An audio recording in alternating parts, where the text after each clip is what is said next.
Rupali, how are you? Thank you for liking the video. So this is another $5 broadcast here. I don't do these very often, so if it is something you would like to kind of get into, definitely consider it, because I probably will only do it one other time this week. I usually do BOGOs 2 for $15, but today it's $5 per question. The main reason I do this is because I do want to be accessible to other people, and the $5 is just a donation based on an energy exchange, just so that way I don't get depleted too quickly while doing readings. Hello, secret account, how are you? So we are going to do 15 minutes of free yes, no. $5 if you want an open-ended question. But there's also other options in the description. Let me actually post that really quickly before we get started. Hello, I speak. Congratulations on getting engaged. Thank you so much. I appreciate it. We're so happy. I can't stop staring at my ring, guys. I see so many funny TikToks and stuff about people who just get engaged and how they're just walking with their hand out first before they walk into a room and stuff, and it's so funny because that's how I feel. All right, so let's just say hello and welcome. Okay, so to donate, you can click the link in the pinned comment. That will just be easy right there.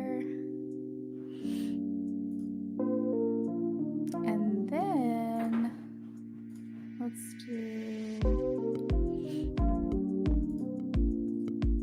nope, that'll work.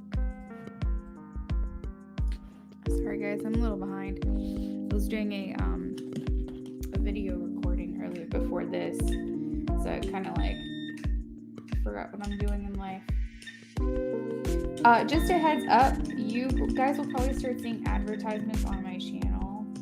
So it's going to say that I'm live, but I'm actually just doing a pre-recorded broadcast, which is just explaining to new subs and new people to my channel what I offer, what tarot is good for, so on and so forth, in ways to access me when I'm not live streaming, if you want a reading through Etsy, things like that. So just keep that in mind, that you might see that sometimes, and it's just a recording. I see that you donated. Thank you. Bella Luna is here. I'm doing okay. I'm freezing though. Freezing in my house. It's 65 degrees and we have the heat on and 65 degrees. This is the first full winter that we're spending in this house and we're unprepared. We also ordered a sectional couch, which we've never had before, which we're very excited about. It should be here in January, so that's another exciting thing. Thank you, I speak. So, we're just putting our house together little by little. All right, so let's go ahead and get started with questions. You guys can go ahead and post your yes or no. As long as you have the correct keyword and emoji, all that jazz, along with your question, then I will certainly answer it. So CG says, does novice love me? Let's work with the witch's deck today.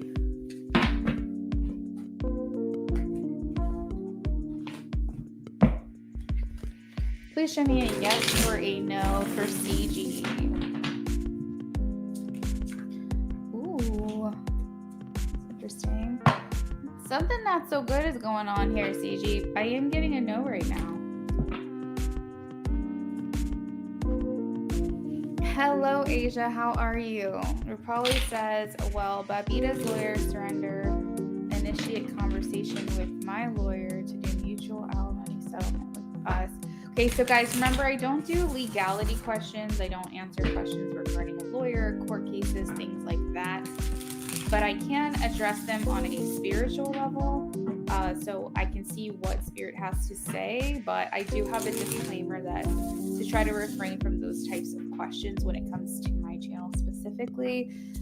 So I am getting a no. I have the Tower here. So it may not go exactly how you were hoping. Michelle says, will I be able to get back forth work at Subway? Please show me a yes or a no for Michelle.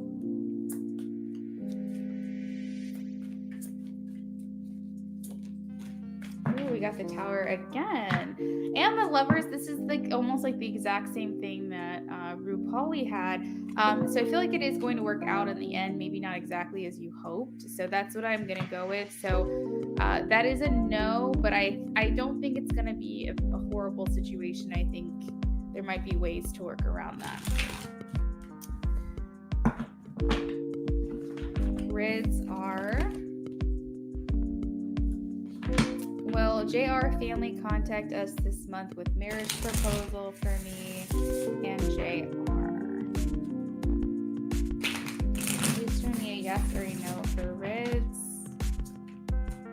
I am getting a yes. 6 of Wands, planning the future. Yes, I'm getting a yes.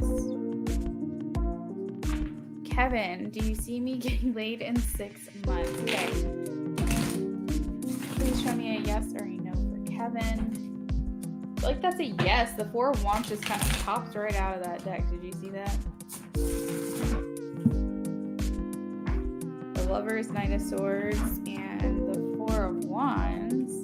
Please show me a yes card or a no card for Kevin.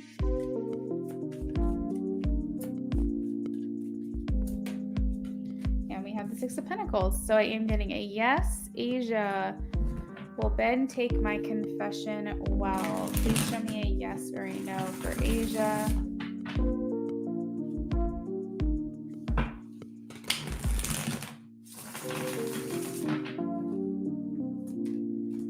I'm getting a no. 8 of Swords. Secrets. Will T unblock my FY account this year? 2022 for secret. Show me a yes or a no. I got a yes. Knight of Cups.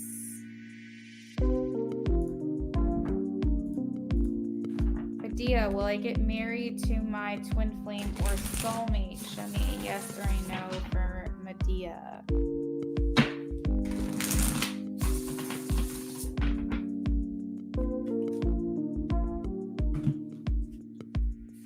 I am getting a yes. High Priestess, you know the answer. This is saying that it's something you've already known all along. RuPaul,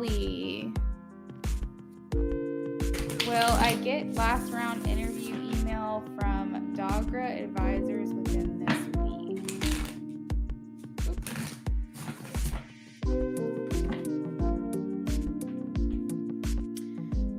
RuPaul, I realize I already answered a question for you, so I'm gonna have to skip that one, but you can donate $3 if you'd like it answered. T is GP ended up blocking me yesterday, Luna, after I was calling him, hunting him down nonstop. Oh, damn. You're welcome, CG. Does GP feel regretful for blocking I speak? Please show me a yes or a no. Does JP feel regretful for blocking I speak? Please show me a yes or a no. That is a yes, the Sun. But the Moon is at the bottom of the deck here, which can talk about maybe regrets, but still feels he made the right decision. I think that he hopes that things will change a little bit between you guys, but I think that he's not really liking the energy that you're directing at him right now, and so that's why he blocked. Yeah. Workaholic, do the subliminals I use work? Please show me a yes or a no for workaholic. Oh, I am getting a yes. The Sun and the King of Swords. That one jumped right out. I feel like this is good. The Sun is shining down on you in this situation. Bella, Luna, will I meet someone for a romantic relationship next year? Please show me a yes or a no for Bella Luna.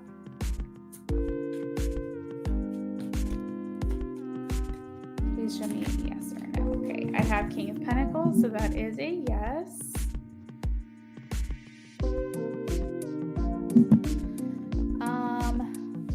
All right, so I speak. It is $12 for an in-depth reading.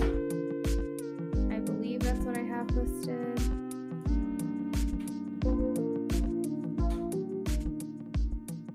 Oh no, I'm sorry. It is 11. It is 11. You right, girl. You right. All right, so I've got $11 in depth for. I think I might have the wrong pricing. Yeah, you're right. You're right. That is correct.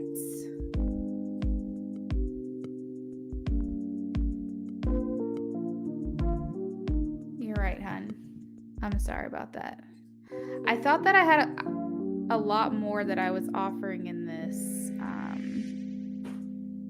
Give me 1 second here. I speak. I'm going to honor that, but give me just a second here, guys. Let me pause this real quick.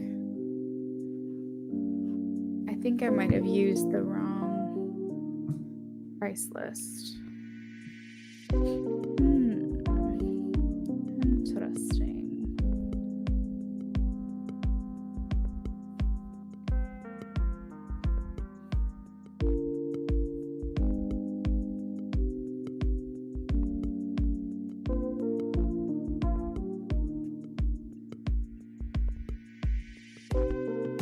Okay, well, we're just gonna roll with that one. Let me get back to the free list here. So you guys are waiting for me. Bella Luna, did I answer your question? Did I answer your question? Bella Luna, let me know. Did I answer your question already? I honestly cannot remember. SS, does Satan love me? Please show me a yes or a no for SS.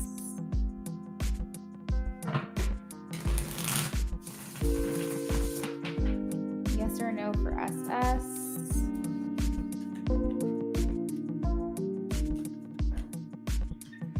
All right, I am getting a no. I have the 7 of Wands here. Okay, Bella Luna said thank you. So I believe I did answer Bella Luna's question. All right, MA. Can I expect some action from HM Capricorn this month? Please show me a yes or a no. I have a yes. We have the Judgment card. Changes. Hey, Nina, how are you? Make sure you guys are posting the correct emoji or keyword into the chat along with your question, okay? Because you might be skipped. You're welcome, Rids. You're welcome, Kevin. Pretty card. Thanks, Nina.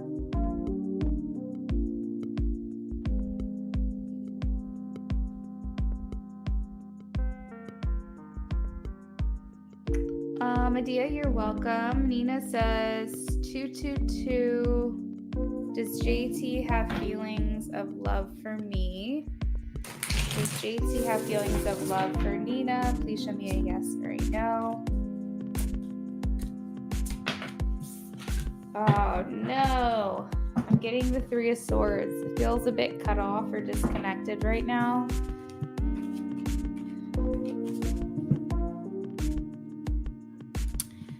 Megan, well, Jay asked me to marry him this year. Please show me a yes or a no for Megan. Yes or a no for Megan.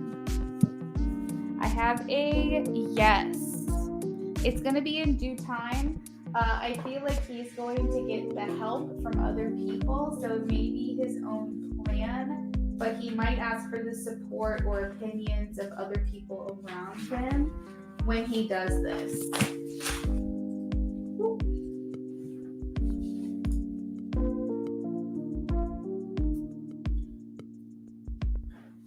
Kendra's here. Will I make $200 on Wednesday? Kendra wants to know, will she make $200 on Wednesday?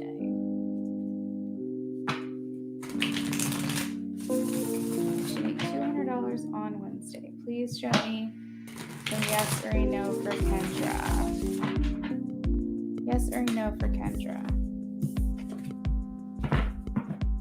That's a yes for me, Kendra. 8 of Wands. Something coming in quick for you. Maybe Spirit's saying it'll be here sooner than you think. But it's a yes. I speak, no worries. No worries. You don't have to do that. I honor what I have it listed at. I do apologize for the confusion. Nina says, good to see you. I rarely ever get to see you live because of my schedule. Oh, that makes me sad. Well, I'm happy you're here. Megan, so is it a yes? He will ask me this year. Megan, I got a yes for you. Terry sent a donation. My goodness, that's awesome. All right, so Terry, let's confirm. Terry, welcome back. Happy to have you here.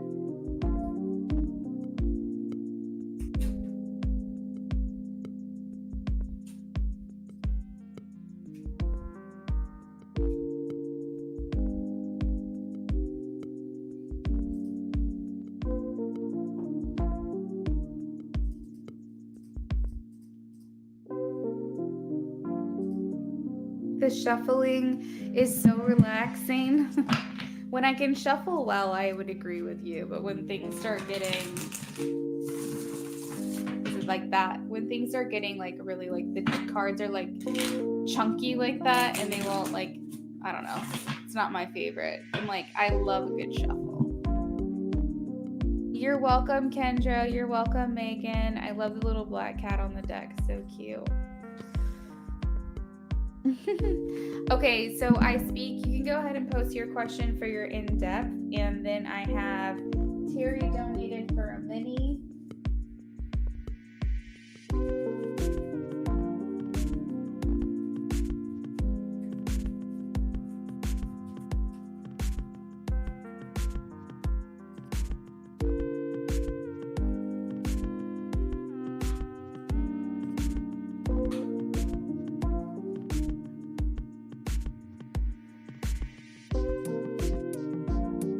All right, guys, so we have about 2 minutes left on the clock for free list.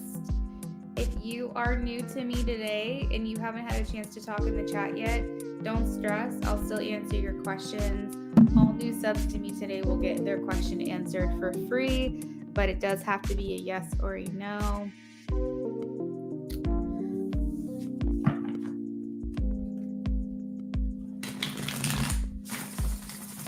All right, I'm gonna go get a blanket because it's freezing in my house.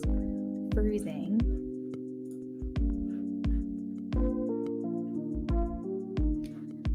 I keep hearing he's coming back, but I'm like, whatever, because you don't screw me, then run away.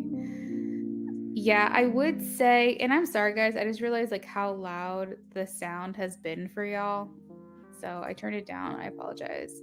There's no excuse because I'm done. I was crying about it today. I'm sorry I speak. Honestly, the energy that I was getting from him in your last reading, which kind of feels the same today, is just him being very careless and inconsiderate of how you're feeling about this, because he's annoyed and irritated about the way that you're reacting. The funny thing is that they create this mess. They create the psycho monsters we become and then want to question why we're acting crazy.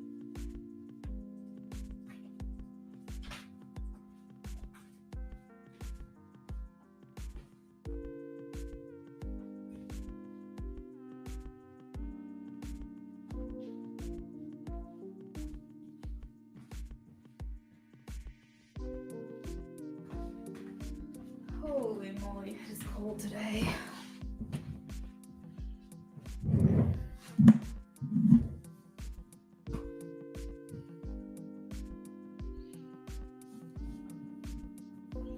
$49 degrees.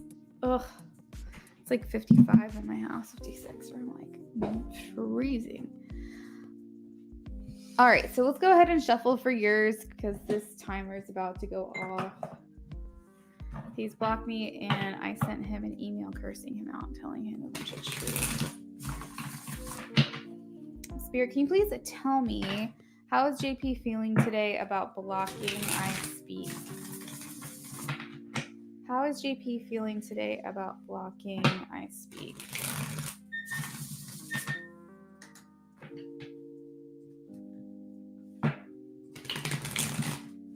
I pulled a card for it and got the 9 of Cups, confirming he read my messages when I asked my cards if he read it. Oh, yeah. I thought a card just flipped over now. How's JP feeling today about blocking I speak? Okay, so Ace of Wands talks about liberation and kind of like a newness or new air around them.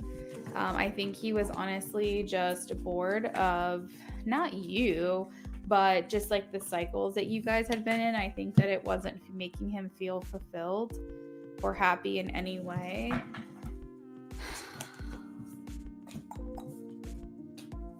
Okay, so he feels honestly liberated. Like, that's the only word I can think of, is like there's a freedom or a sense of freedom that comes with the Fool. I personally feel like he was never in a headspace to be prepared or be ready for the connection with you that he had. I think honestly it was unanticipated, and I think that he was trying to make it work, but he was honestly never emotionally or mentally available for you. That's not your fault, because he made it appear that he would be at some point, or that he was, and only you know the conversations that you guys had when you were together. But I do feel like he was just honestly never in a place to be ready, because of the relief that I'm sensing from this reading that he has now disconnected from you. The 9 of Pentacles talks about independent energy, so it does make me feel like he's totally content and fine where he is at this time.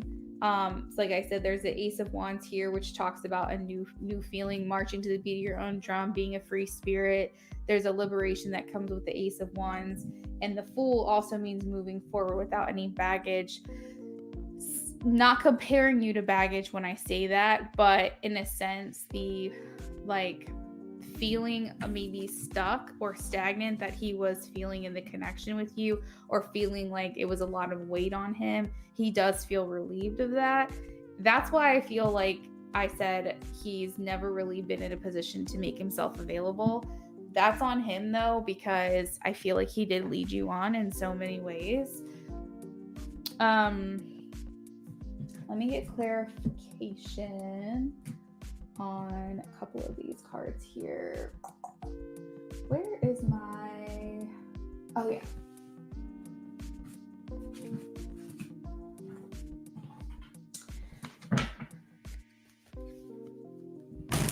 I pulled a card for it. Okay, sorry. I thought that was a new comment. Okay. So, Spirit, can you please tell me why the Knight of Cups is here?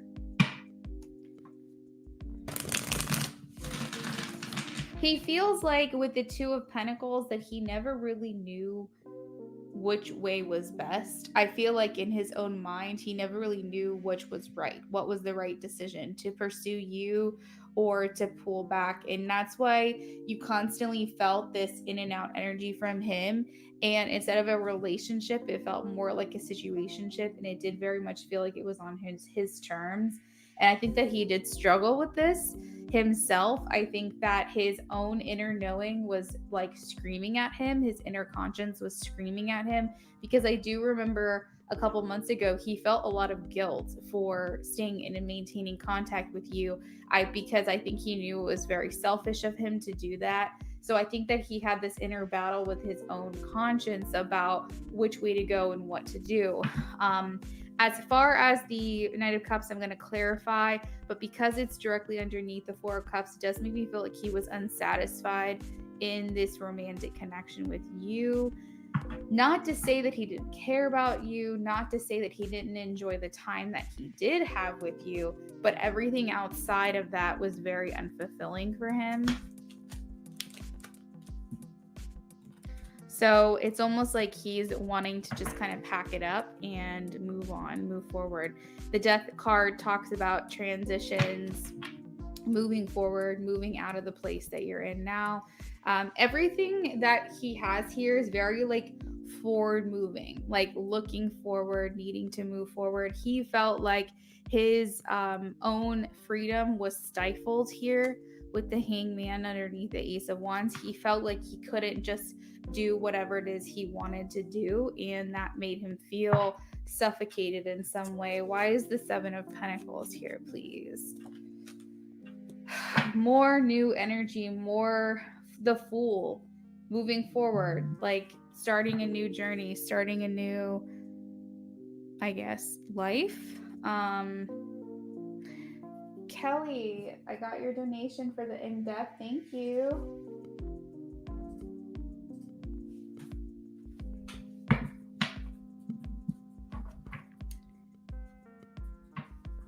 Where he wants to invest in his time right now is creating some type of balance in his life, because I think he felt his life was very scattered and all over the place.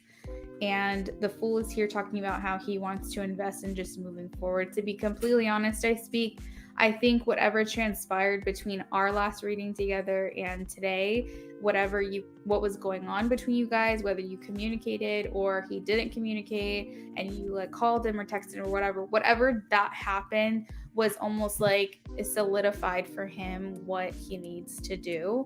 He feels very like set in this moving forward feeling. I do feel like he's still being incredibly antisocial with the Hermit card here underneath.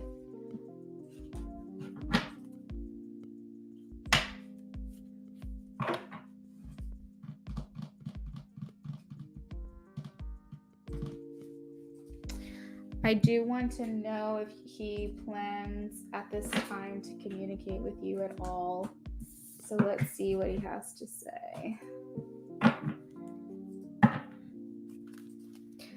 Thank you, Rising. I got that confirmed. That was for an in-depth, right?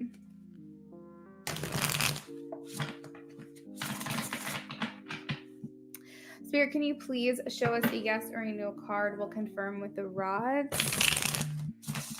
Does JP plan on communicating, like in his mind right now, does he have any plans to communicate with I Speak? Please show me a yes or a no card. We'll do one more shuffle. Does he have any plans right now at this time to communicate with I Speak? Yes or a no, please. Okay, I am getting a no here. We have the Moon, we have the Seven of Swords, but we do have the Knight of Wands. So in a very like soulful sense, in an apology sense, I am getting a no. However, I feel like in times where he's feeling weak or he is feeling, I will say Knight of Wands, player energy, just wanting to get theirs and whatever, he could reach out to you because he still thinks of you and still gets very sexually aroused by you. And that is the only reason I foresee him reaching out to you. But as far as like an apology, like asking for forgiveness, wanting to address the things that you have said to him, I am getting a no. Let's confirm with the rods and see if we get anything different here.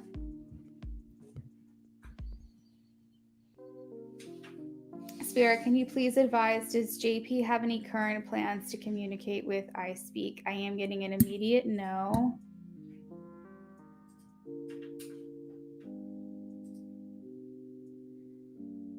Does he plan to communicate with I Speak in moments of weakness, where he is feeling maybe sexually aroused by her or wanting to communicate with her in that way? Okay, we're getting a yes. Does JP at this time feel bad for his actions? I am getting a no.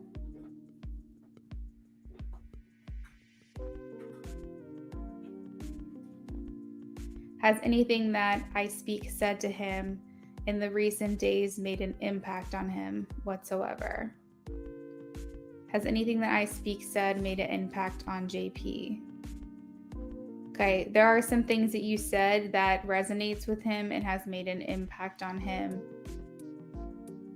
Does he plan anytime soon asking for forgiveness from I Speak?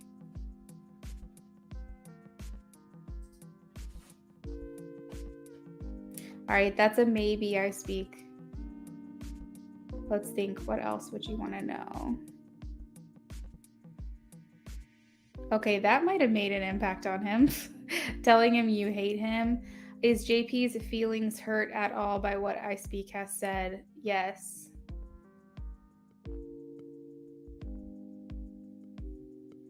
Should I Speak plan on hearing from JP within the next 2 weeks, we'll say? Should I Speak plan to hear from JP within the next 2 weeks? I am getting a no on that one, I Speak.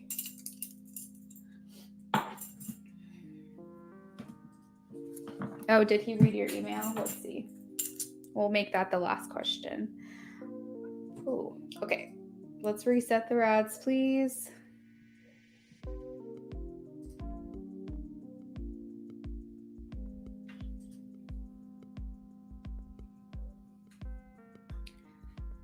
Spirit, can you please answer, has JP read I Speak's email? Please show me a yes or a no. Has JP read I Speak's email? Okay, I am getting a yes, I Speak.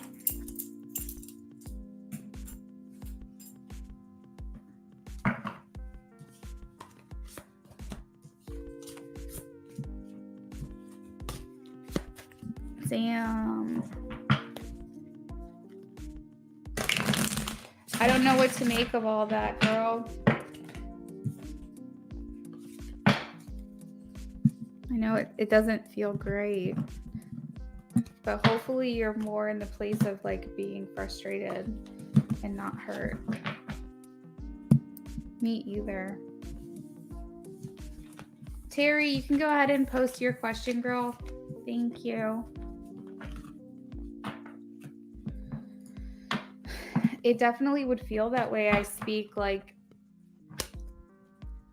it's not something you're not going to heal from and not be able to move on from. I do know that you'll be able to do that. But feeling used, feeling led on, feeling like there was miscommunications and that there were maybe promises made and things like that, it's like that's a hard thing to come back from. It's like, I really wish he could have just said it for what it was and then let you make an educated decision. But you're over here planning your life around someone because you wanted to take their word at face value. And like, in the end, you couldn't even trust what it is he had to say. Someone who loves you, who really, really loves you, would not treat you the way that he's treating you. So that's not to say he doesn't care about you. That's not to say he didn't love you the best way that he knew how, but he's not valuing you enough to give you the respect that you deserve, you know? You do feel better in light. Thank you so much for the reading. I was literally hunting him down, calling him, and thinking his phone was broken. Damn. You're welcome. I'm happy that you feel better.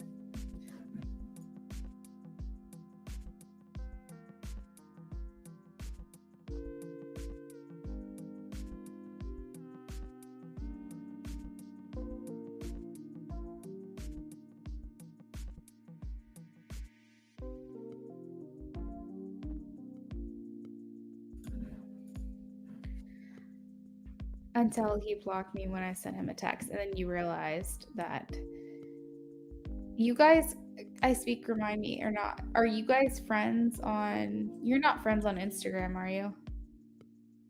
Okay, so Terry's gonna do an in-depth as well. That sounds good, Terry, and I'm ready for you whenever you're ready.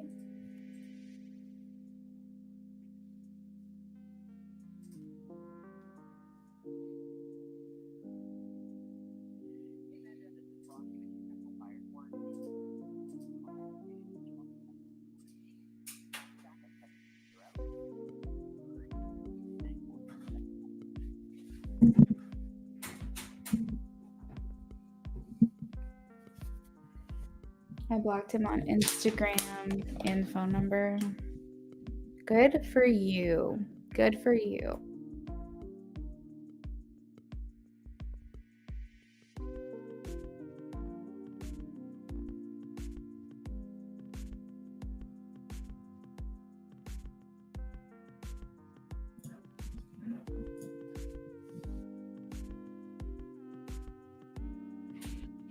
Okay. Nate's current feelings towards Carrie and the connection, please. Nate's current feelings towards Carrie and the connection.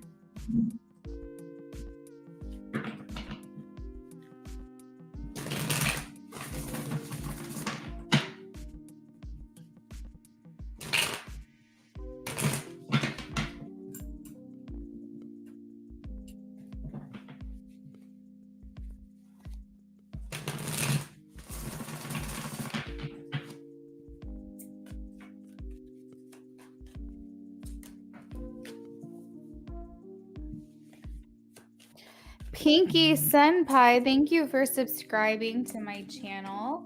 I know that you have a few minutes before you can actually talk in the chat, but when you're ready, I'm happy to answer a yes or a no question for you.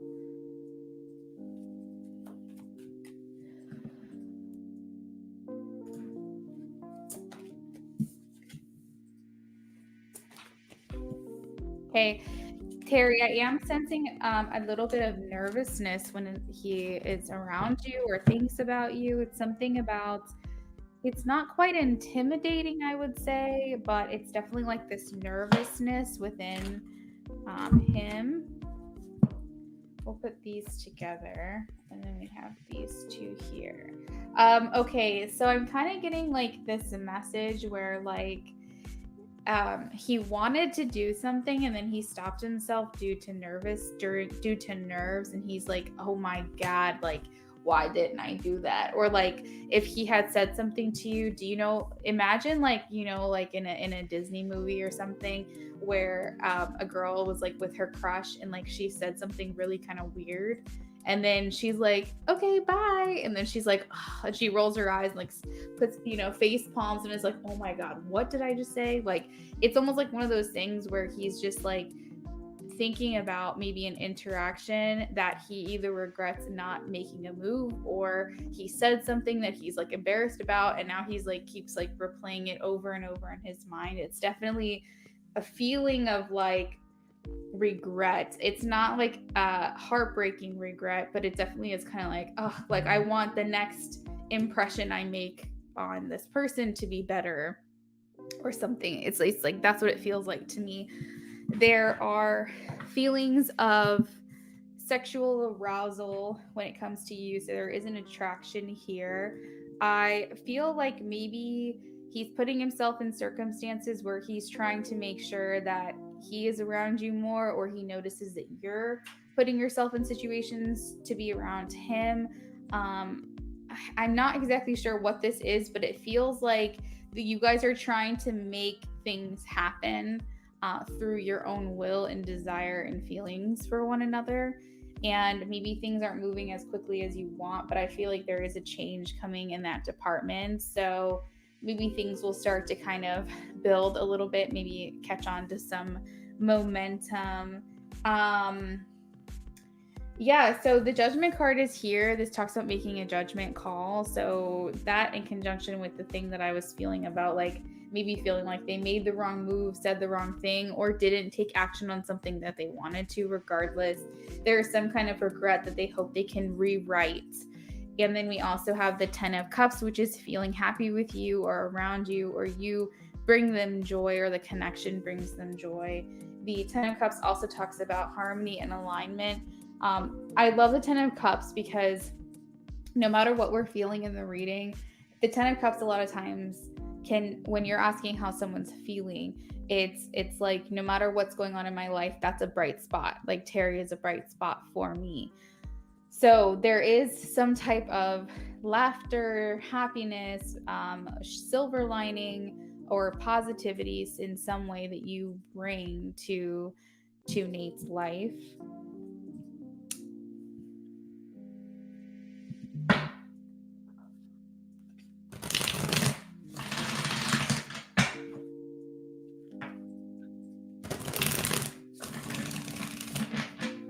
is the Judgment here? Let's get some more information on that. Okay, so maybe he's been quiet and he wants to come out of that. The Four of Swords is kind of a place where you go within. You're at a point where you're wanting to kind of just disconnect. And not just to get further insight or clarity, you want to disconnect because you are just trying to just maybe reserve your energy or heal, something along those lines. But I feel like with the Four of Swords, it's like he is trying to find a way without coming across unappealing, a way for him to become more action oriented in this connection. I do feel like he's getting a little bit discouraged by the lack of progress that he is feeling within this connection.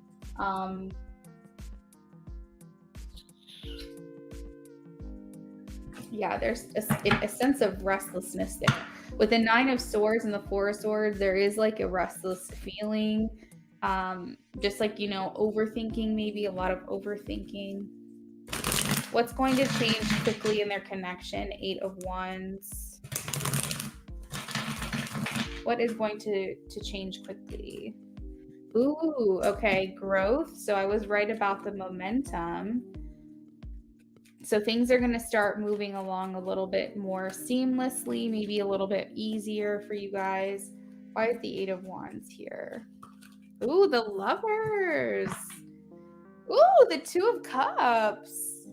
Okay, I like the way this is going. So I do feel like things are going to get better for you in the romance department.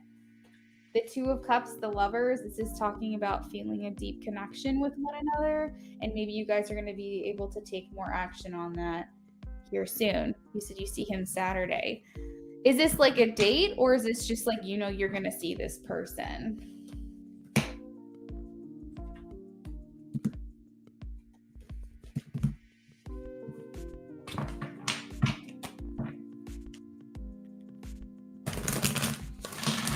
I feel like there's going to be more affection that you guys are going to show one another. So it might be like, a touch on the arm, or if it's like a date or something, you guys might, hold hands or spend a lot of like cozying up. Like, it doesn't even have to be like a very forward type of gesture. It doesn't have to be like kissing or holding hands, but it could be like a very, like, you guys are sitting very close together or having like intimate moments in conversation. It just feels more flirty, more affectionate, more obvious. Hey, Sophie. Hello, Luna. I love watching you. You sound so cute. And you get excited for us when we get good readings. Sophie, that's so sweet for you to say. Thank you. I love it. We are very intimate when we're around each other. Okay, there's a lot more of that going on, which is very cute to see. I think I get excited when I get good readings because it's interesting. It's almost like I can see it in my mind playing out, and it's very cute and I like it. And that's what gets me excited, is because I can pick up the feelings that maybe he's feeling, or that, my client is feeling. And a lot of times I see imagery like of like an outing or something where they're being very flirty. It's just very cute. It's cute to see. Terry, is there any other questions I can answer for you, hon? He's excited. He seems excited about this connection with you. You're cute and you're excited. Yeah, he's excited too.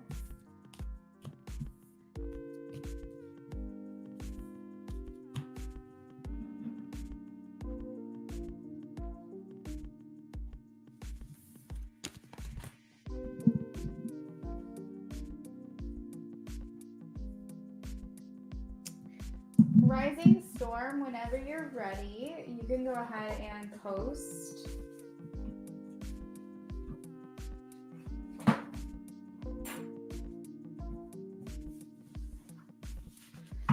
Hey, Pinky Senpai, how are you? I'm happy to answer a yes or a no for you today, since you are a new subscriber to me.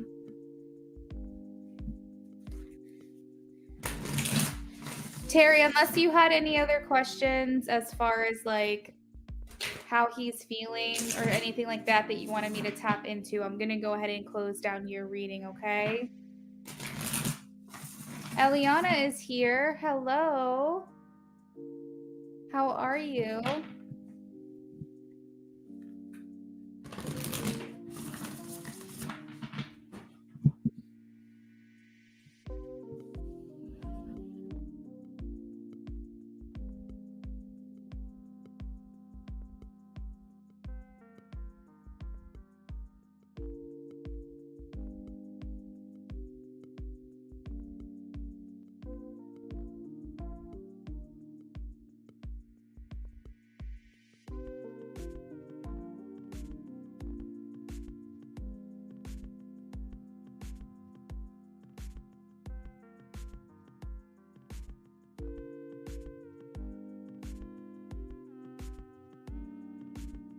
All right, we're going to go ahead and channel down from Terry's reading. Terry, thank you so much for your donation.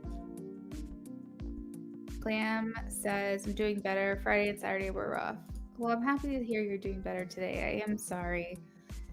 I feel like you and I Speak are like living parallel lives. It's kind of crazy how things happen for you guys at the same time. It's like I Speak's just like a little bit behind. Okay, so Rising Storm donated for an in-depth, so we're going to do hers. The donation list is open after that, guys. I have no one else on the list, so no wait times.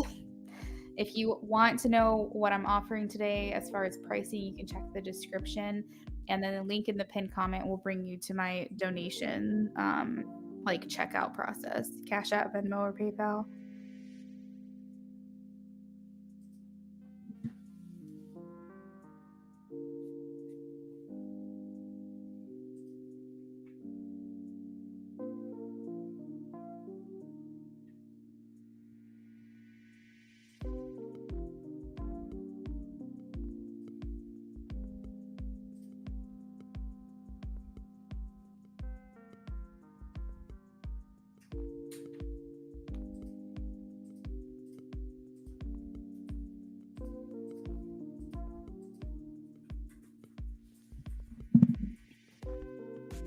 Hey, Becca, how are you? Oh, you missed the free list? Is that what you're saying?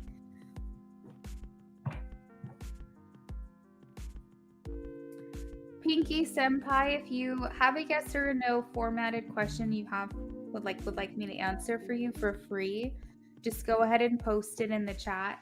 We're still doing donations, guys. Everything is open donation based. How is James feeling about me since he's healing from the past ex?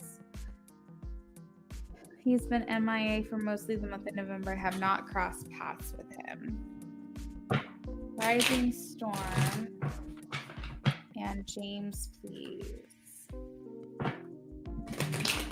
Whoa.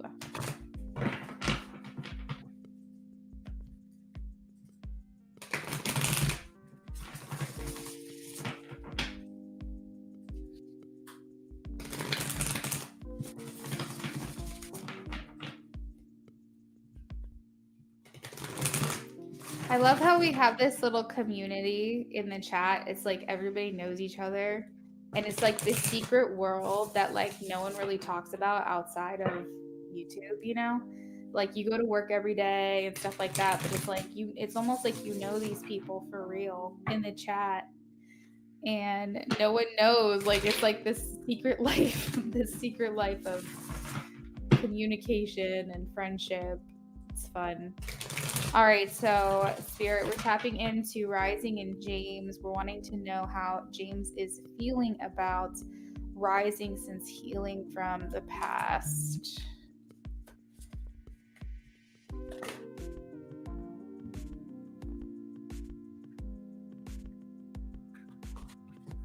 Ooh.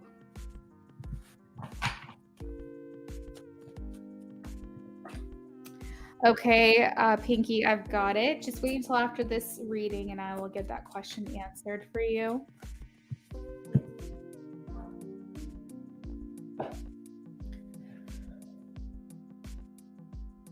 Nothing has changed about his feelings for you, Rising Storm. In fact, I think maybe he's thinking about you a little bit more, but I do feel like when it comes to you, there was a sense of guilt that he should not have felt for having feelings for you while he was with this other person. But I think that he did just because he seems generally a faithful, committed type of person.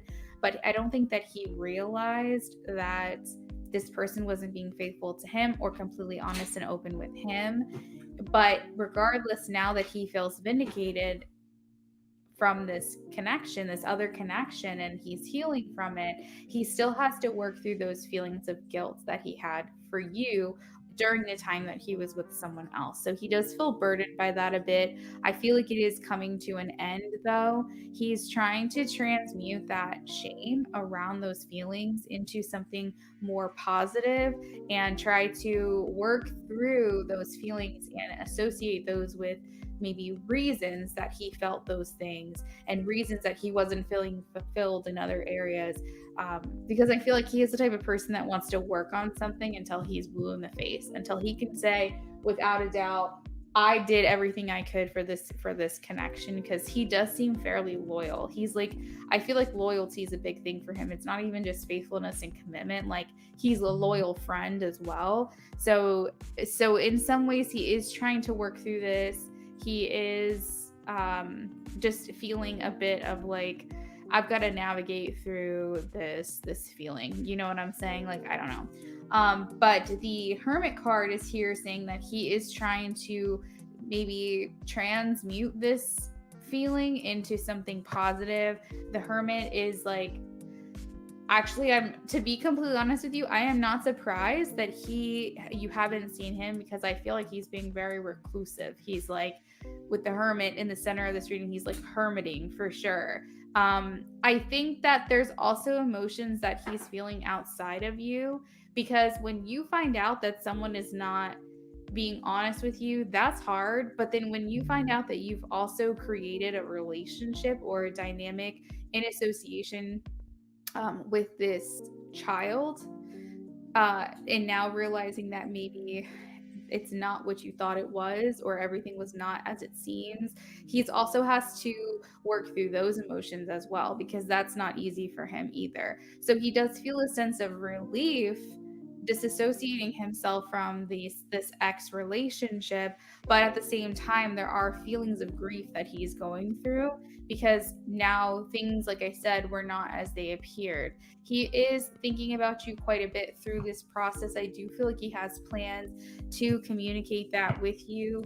We have the Six of Cups, and the Six of Cups is feelings of like happiness and a fondness and a nostalgia for maybe the connection that he had with you, and wanting to come forward and wanting to reconcile with you in some way. I still think those are plans for him, but he is just trying to work through these very turbulent waters, so to speak, and just get to the other side where things are a little bit more calm for him. Hey, Terry. Yeah, I can still answer a question for you. Just give me a second after this reading, okay? Let me know what it is, and as long as it's a yes or a no, I'll check it with the rods, okay? Yeah. The feelings are like, it's very confusing, because he has a lot of shame and guilt, and that's a very low vibrational feeling to be in. It's almost depressive, but it's like he feels guilt around feeling relieved that he's not in this connection anymore, and he feels shame because he feels like, I don't know, it's like this guilt and shame associated with feeling relieved. But at the same time, he also built a relationship, with this person that wasn't honest with him, and this other person in his life that I guess he now doesn't even know like where that relationship is going to go, what dynamic he's going to have, if he's even going to play a role in that child's life. Like, it's like this whole thing. So I would say for sure he's grieving. And I think that he feels very lost, very confused, because he doesn't really know what's next. He can't see what's next. I think in some ways he feels like he lost something that even he wasn't sure at the time he wanted, but now that he doesn't have it anymore, it's very confusing for him. The Two of Swords just kind of shows that he's a little bit blinded by which path to go down next, what to do. I think that he really does feel like his life's a bit in shambles. So there is love for you here while he heals through this. But underneath that, we do have the Ten of Swords. There is a desire here to change this at some point, but I think he thinks his life is in such a mess right now, and I think he just does not trust himself to start something new, because I just don't think he's had a chance to really wrap his mind around the betrayal. I think that at this point he really is just cutting people off left and right. So you are a bright spot for him, but you're not really coming up too much here in this reading just because of what he is going through. But if it makes you feel better, there is an Ace of Cups and there is a Six of Cups of reconciliation. So you're still there. You're on his mind. Would be come out of that in December. Rising, clarify what you're asking in that last comment, because I'm not sure. I feel like he wants to be able to give to you when he feels like he's adequate enough to be exchanging equal efforts. And I think he just thinks it's a matter of time. He feels very bonded to you. Like almost like an unexpected connection. Wheel of Fortune a lot of times talks about, I view it as like everything that's unexplained, everything that we don't get, like don't fully understand. This could be karmic, this could be reincarnations, this could be twin flames, soulmate bonds. This could literally be the card of Akashic Records, in my opinion. Like it's definitely all the good things that are coming to you because like the scales are balanced or being balanced, but at the same time it's like we also have to work through our own shit at the same time. So he does feel this significant bond to you. It is just not a priority to him at this time. It doesn't seem like it's like important, but it's not at the tippy top for him. Would you want to know?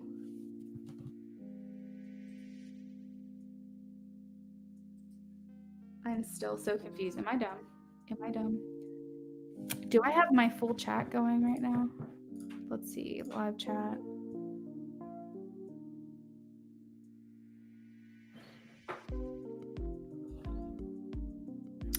Mazu, yes, I can answer a yes or a no question for you, but that's the only thing that I offer free for new subscribers.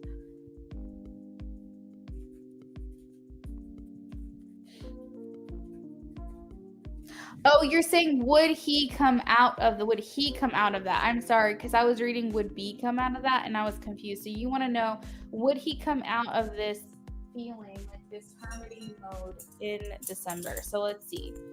Let's ask. The Spirit, James is going through a healing process right now. Rising is curious, would he come out of that in December? I am getting a no. That might be hard for him too, just because of the general holidays as well. He might feel a bit lonely and feel like, maybe he had these plans. He's not really sure what he's going to do next month. Spirit, could he come out of his healing towards the beginning of next year? Is that a possibility? Is it possible for him to come out of healing at the beginning of next year? I am getting a yes, that it is possible. Can we reset, please?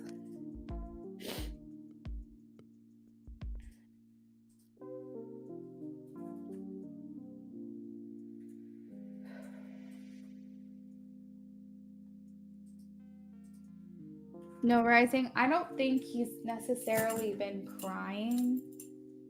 but I feel tension headaches. I feel like he's been dealing with a lot of like Five of Swords stuff. I feel like he's taking a lot more anti-inflammatories than usual. He might even be taking medication to help him sleep. I just feel like he's upped his medication this month specifically. Even if it's like over the counter, I feel like his body is trying to release this pain, this stored micro trauma, not to call it micro to invalidate his experience, but I don't also want to over dramatize how he's feeling. But there is an element of feeling traumatized by what has happened, and I feel like his body is trying to release this tension. And so he's experienced a lot of aches, specifically headaches, but I think in his body as well. He might not be sleeping either. I feel like his jaw's locked, like he's grinding teeth.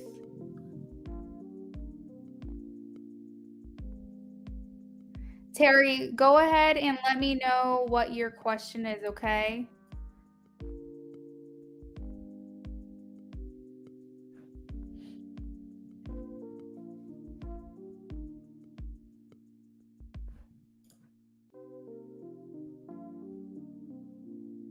Rising, thank you so much for your donation, girl.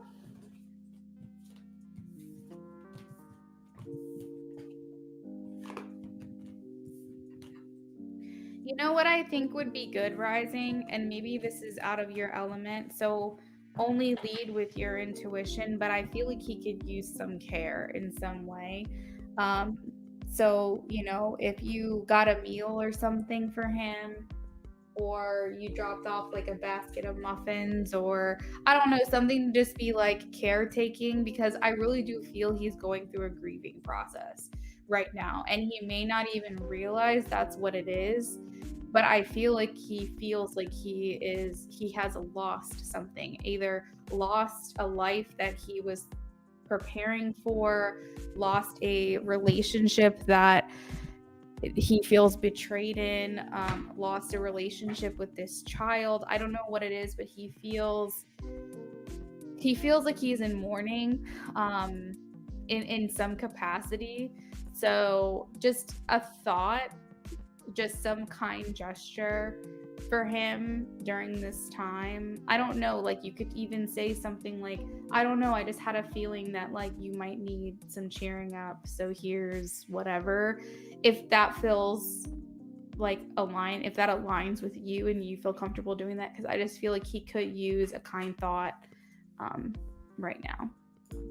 All right, so Pinky Senpai says, "All thanks, appreciate it. My question is, does Mac Jihad truly care for me? We're having a rough patch and I really want it to work out. Please show me a yes or a no for Pinky Senpai's question."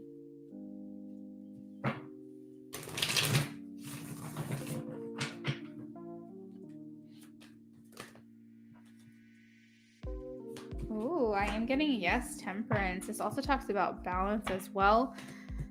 This is one person or two people. I'm sensing some type of balance needed in patience as well.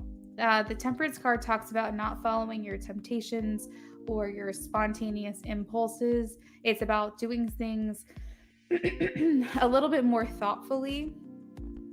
So maybe he is considering you, or this person is considering you. But it also talks about maybe things moving, needing to move at a bit of a slower pace while you guys navigate through it all. Hopefully that makes sense, since I'm not really sure the connection or the relationship here. So Nazu says, will Juan, Libra, and I, Margarita, Scorpio, be a couple again before the end of the year? Please show me a yes or a no for Nazu. Will Juan, the Libra, and Margarita, the Scorpio, be a couple again before the end of the year? Please show me a yes or a no card. You're welcome, Rising.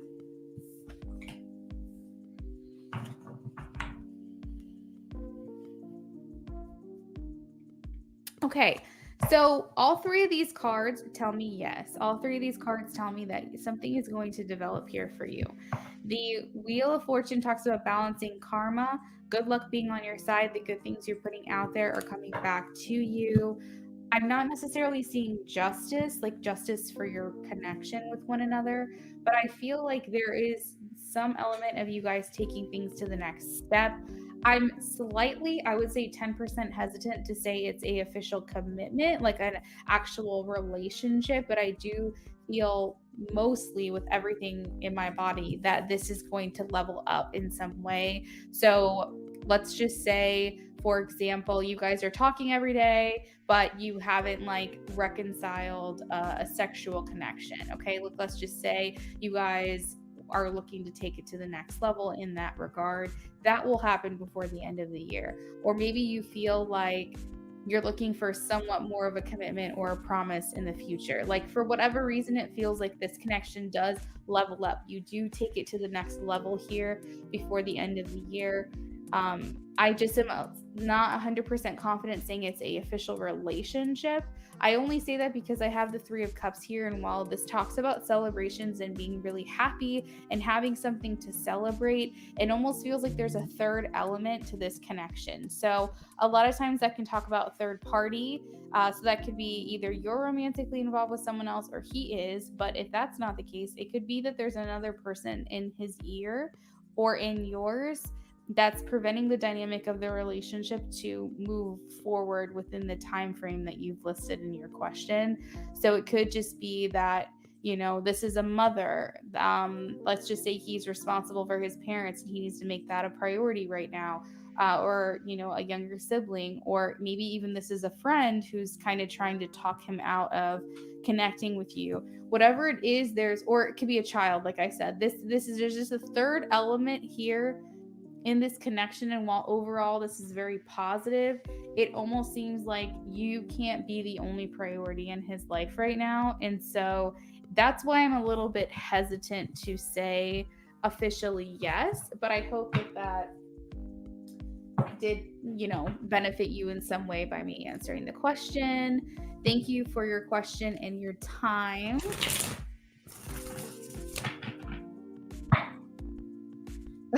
It's one person, and yeah, I think I need to slow it down a bit. Okay, good. Matthew says very accurate. Yay! I'm happy to know it was accurate. Rising is donating again.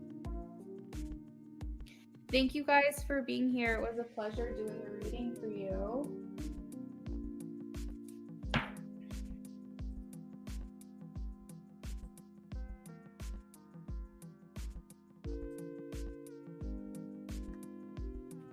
Holy moly.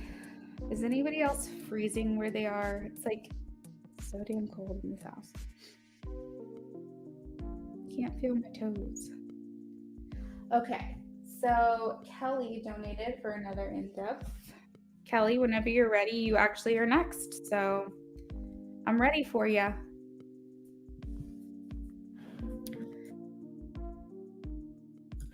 Kendra, I'm sorry, girl. I can do like a 3-card reading for you if you want, since you're helping me out in the stream. I don't want you to donate to me if you can't afford it. Like that is not it. When I set intentions for readings, I say specifically to spirit, like, please bring people in that have the means. I do not want to profit off of something if it's going to be an inconvenience to someone else, so on and so forth. So I set these intentions. I am glad that you are creating that boundary for yourself financially and not extending something to me that you don't have. But I can do like a mini if you want, just because you are helping me in the chat. Ooh, weird phase in life. I hope so. I always love spiritual awakenings. Oh, thank you, Kendra. Thank you for saying that. That makes me really happy. Kendra, go ahead and just post your question and I'll see what I can do for you. And Rising, Whenever you're ready, I'm ready for you.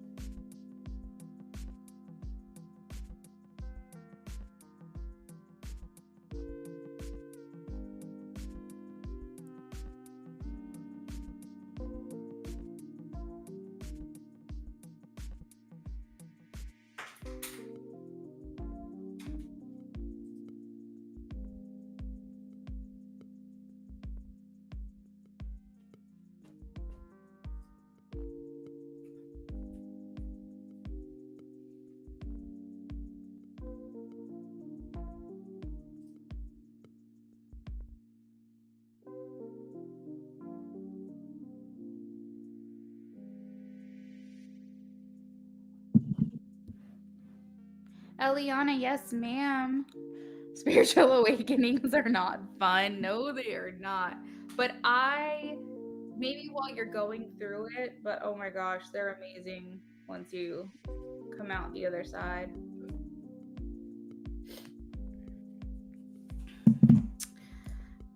Okay, you got it, Kendra. I'm going to save your question and set that aside. We're going to do Rising Storms reading.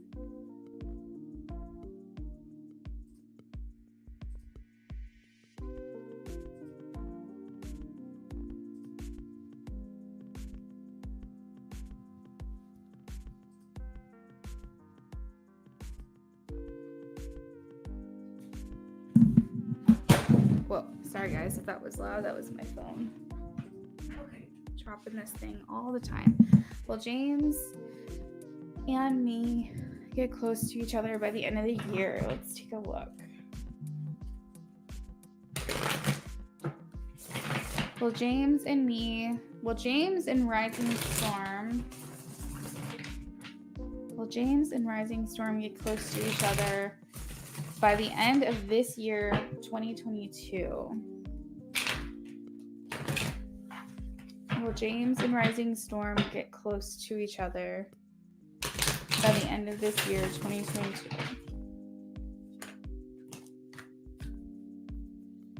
Okay. I'm not really crazy about that. We're gonna redo it. They were good cards, but just something in me was like, this isn't right. This was a mistake.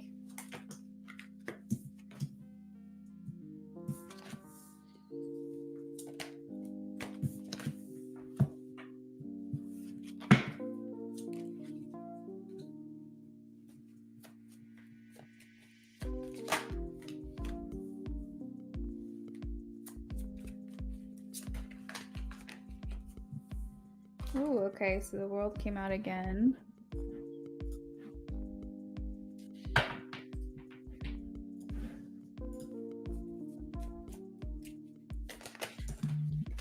Also, guys, let me know if my stream at any point today gets a little bit blurry. Sometimes when I stream for an hour or two, it can tend to do that. So if it starts to get kind of weird, please let me know.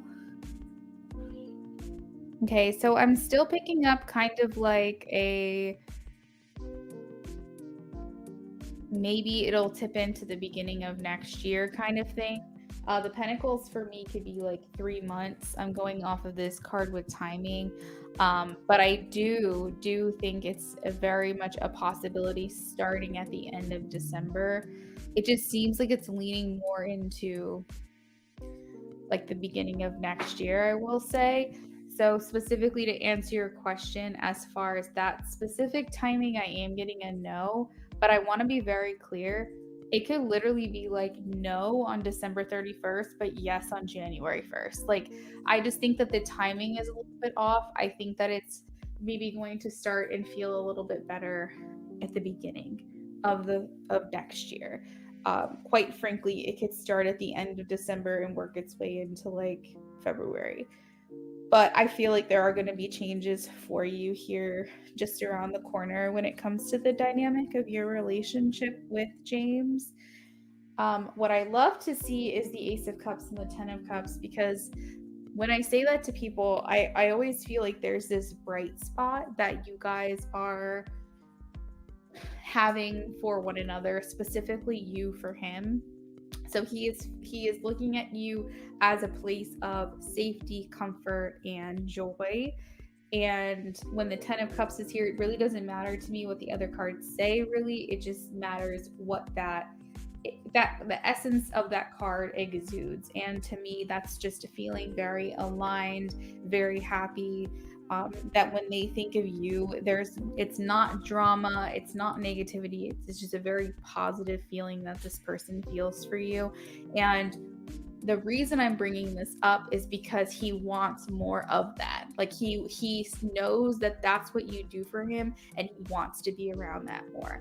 And so just because I'm not getting a 100% yes before the end of the year doesn't mean he's not naturally working towards that and wanting to be near you and wanting to be around you, because I definitely see that. I feel like he feels it would be very easy to fall into a day-to-day connection with you. It would be easy, it would be simple. He'd be able to integrate himself very well into your world and honestly feel probably a little bit better. I think that the main component that he is trying to sort through is the fact that he feels like he's not trying to detract from your life, he's trying to add to your life, and he doesn't feel like he's in a place to add to anyone's life at this time. He feels, like I said, his life is a bit of a mess, he's a bit in shambles, and I just don't think he wants to drag you down with him. Despite how good you might make him feel, he does want to consider you here. So I would say this could go into February probably. I'm trying to think of timing that I may have said before, but specifically with the Three of Pentacles, this could go into the beginning of next year. I think he just wants to feel a little bit more adequate, a little bit more confident. I think that he is feeling a bit dumb. Just to put it point blank, like I think that he feels very naive that he allowed this situation that's happened to him, and it's making him feel a little bit insecure in his confidence and his self assurance, I guess.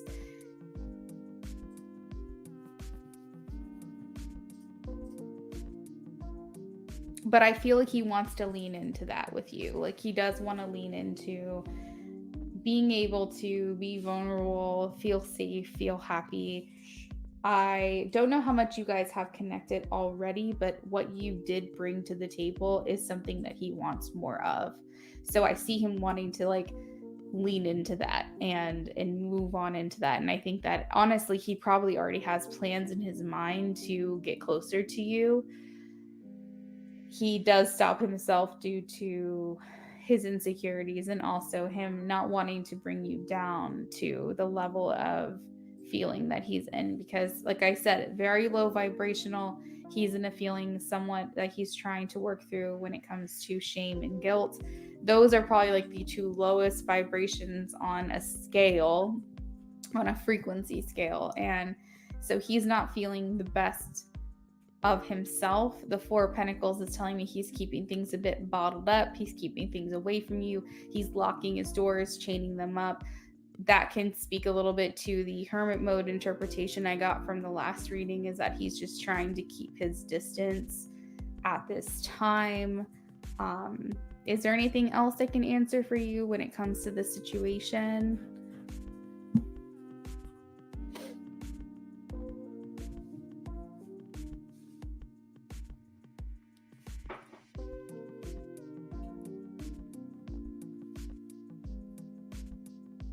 We haven't connected just when I gave him the letter in late July, but that's when all this stuff was happening. If I would have known, I wouldn't have gave him the letter. No, that makes total sense.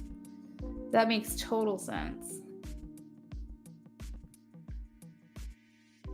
Yeah, he just seems like he needs something neighborly. Like he needs something nice and sweet and comforting, and he's just in a place where he's feeling a bit lost. Eliana, I got your donation for it in depth. Thank you.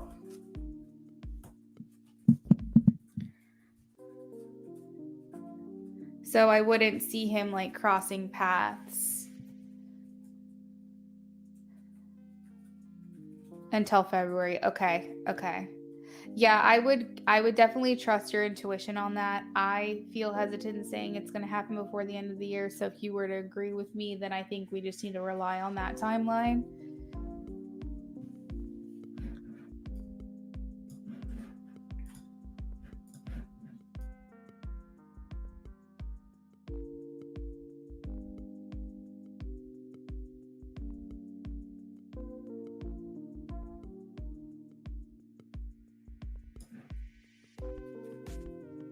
But everyone has their own energy signature.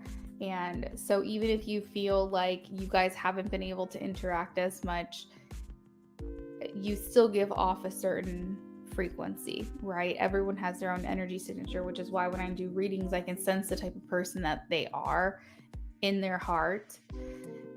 And I feel like even if they just see you walking outside, or they see you interacting with your child or your family or whoever comes over to your house, if they happen to notice that or see that, you can look at someone out a window and see that, almost pick up a sense of the type of person that they are.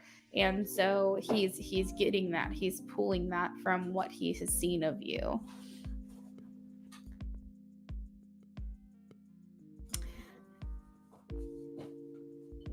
Yeah, absolutely. So let's see.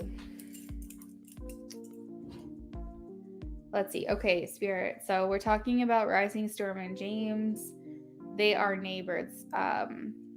So Rising Storm wants to know, will she see James passing by when they're outside before the end of the year? Will she see James passing by before the end of the year? I have a yes for that one. Becca, yes, of course. I'm doing mini readings. So yeah, it looks like you are going to see him before the end of the year.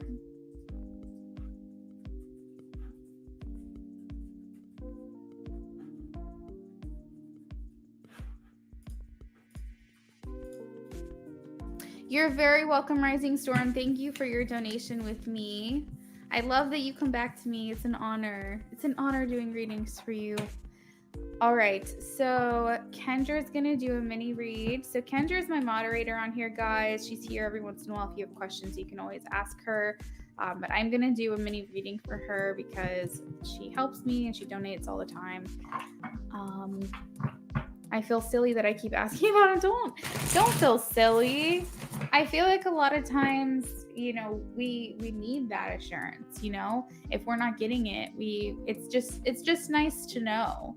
And that's why I love doing readings, like energy check-ins, all that stuff. Thank you for saying so, Rising Storm. I really appreciate it, and you're very welcome. All right, so Eliana, you can go ahead and post your question, and I will get to you right after Kendra.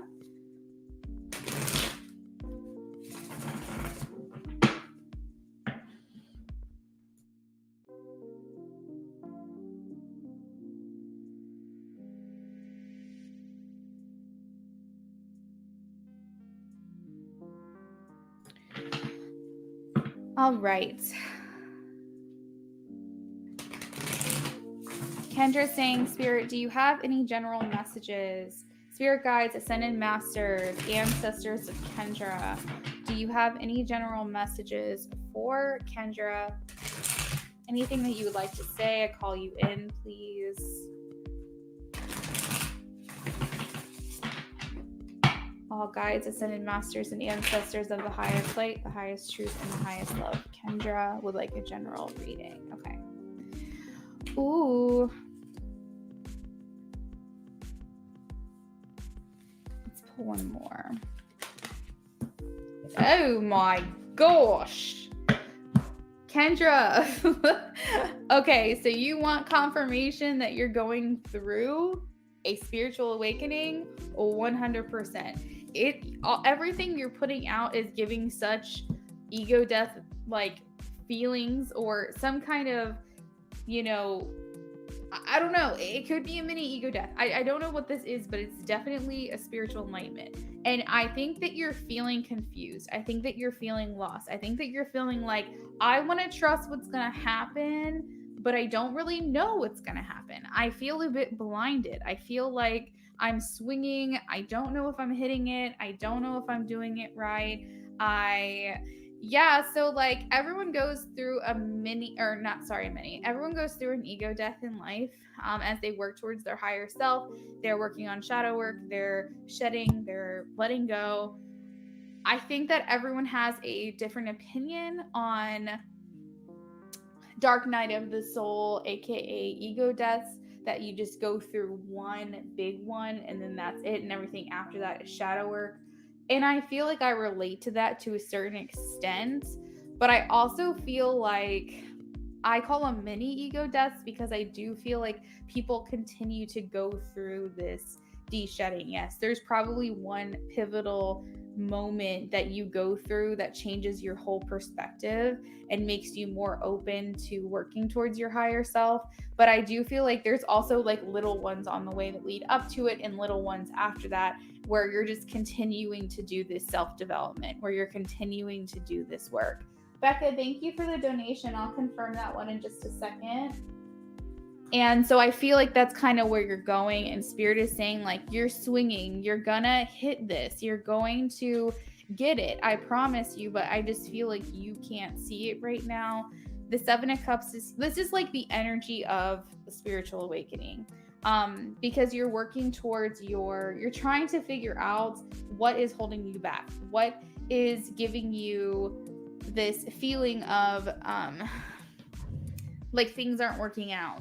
The devil, as I tell people, it feels okay. So the devil is everything that stops you from being your greatest, best version of yourself. Okay. So these are cardinal desires.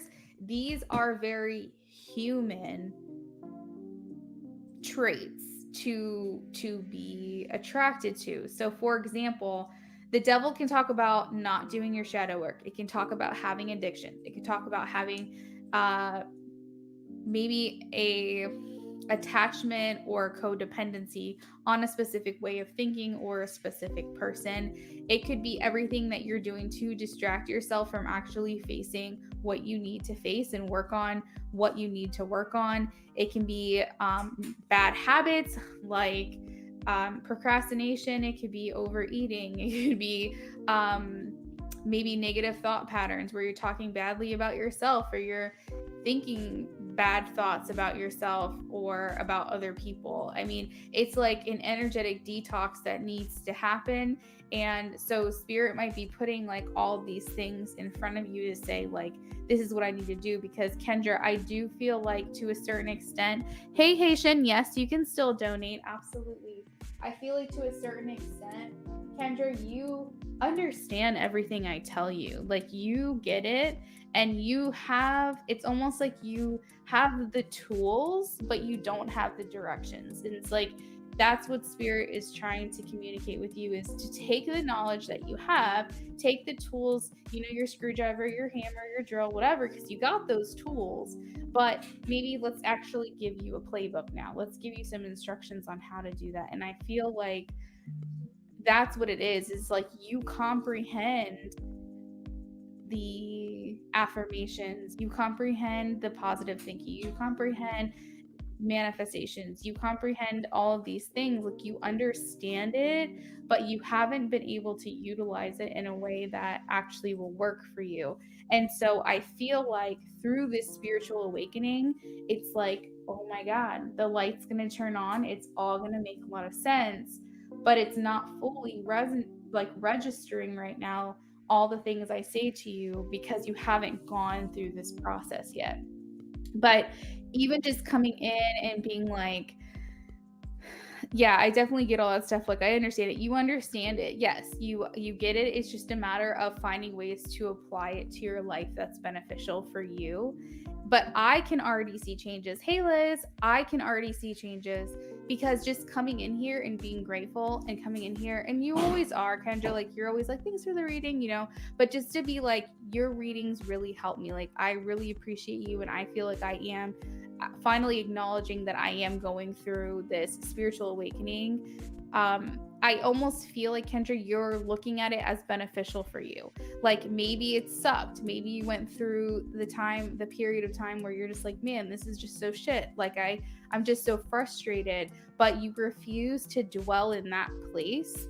And now you're trying to shift. And now you're trying to look at it more positively and figure out what's going on. And I promise you, Kendra, on the other side of this, just like what you've already been through before, the beginning of this year, you're going to go through it again, and it's all going to start making a little bit more sense. I feel like you're trying to comprehend, something in a language that's not your native language. It's like you're fluent in it, you get it, but we're trying to put some words you don't understand and mix it with words that you do understand. And then after this cycle is over, then everything's going to be in the language that you understand. And I'm sorry if like where I'm going isn't making a ton of sense. I hope that it is, because like I said, when I translate these readings, it's like I'm translating myself from another language, and now I have to try to communicate it to you so that you understand. But I do see here where the Ten of Swords talks about you feeling very defeated. But what the great thing about the Ten of Swords is that tens mean endings. So there is a brightness to the other side of this. So you could be feeling weighed down, defeated. You could even feel like your spiritual team is not here for you. Like, you're just like, what the fuck? Like, you're stabbing me in the back. You're betraying me. But I promise you, only good things are going to come from it. Looking at these cards, though, the bottom line is I want to confirm for you that you are going through a spiritual awakening, because this setup right here, there's just no way that you're not.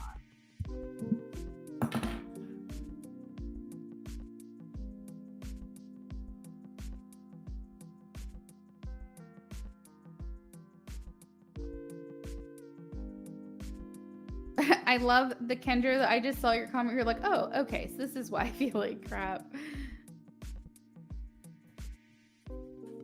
Okay, so Becca, I have a $5 mini.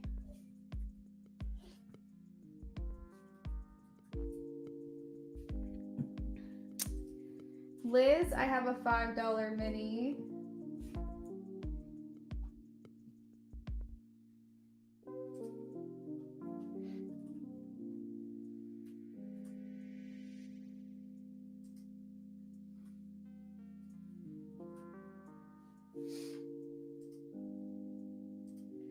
Okay, so Haitian came in just before Liz did. Haitian, thank you so much for donating a little bit extra due to the fees. I always like to call you guys out on that, because it really makes a difference for me as a reader. And if you can do it and you do it, I want you to know that I appreciate it. So I have Haitian down for a mini. So we have Eliana, Becca, Haitian, and then Liz on our list. Eliana, I got your question.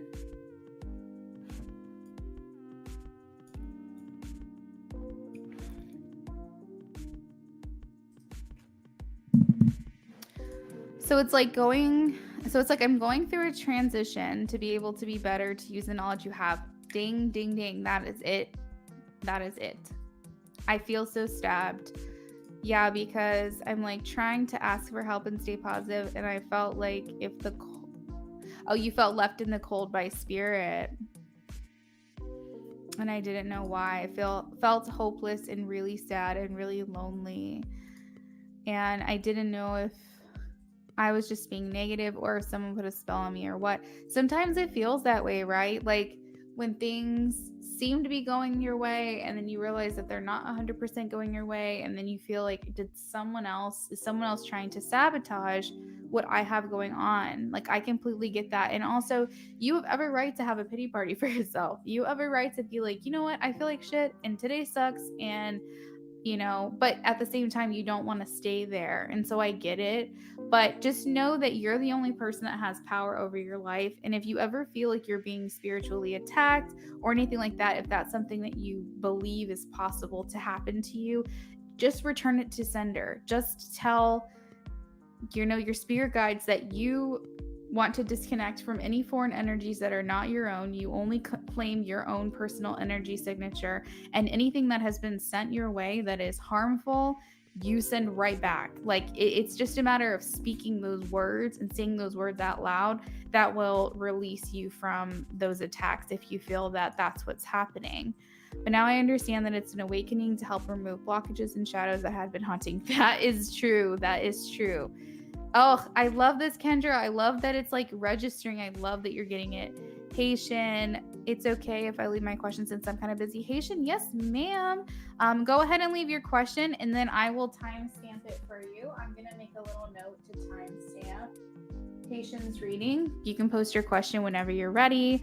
Eliana, ladies, I have to do something, and it will be up about 15 minutes. I'll be back. Eliana, did you want us to not do your... No, we'll do your reading because you gave me your question. I'll timestamp Eliana as well.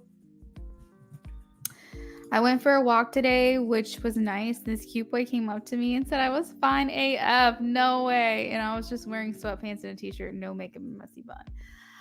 Kendra, how many times have I told you to go on a walk? And you're like, it's boring. Look, I love it. Okay, Haitian, I've got your question. I'm going to put it to the side, all right? Perfect. Kendra, I hope that you enjoy that reading. I hope that it gave you confirmation of what you are going through. But I love the energy that you're bringing into this today, the openness that you're bringing into this today. So we're going to work on Eliana. Kendra, if you're still going to hang out for a little bit, if you don't mind, just writing this list down. I have Eliana, and then I have Becca, Haitian, and Liz. You're very welcome. Sometimes walks are boring. That's true, but I think it's always nice to get out there. I crave more walks than I actually do. Guys, I'm going to get a cough drop. I'm sorry if that's annoying during readings, but I talk so much and never really take any breaks. And I need a cough drop.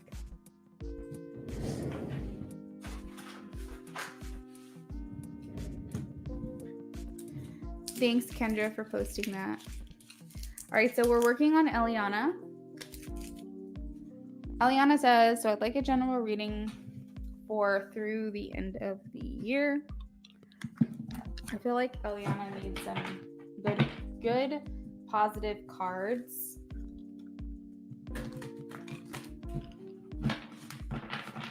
All right, Spirit. So what does Eliana need to know? Need a general, please. What does Eliana need to know?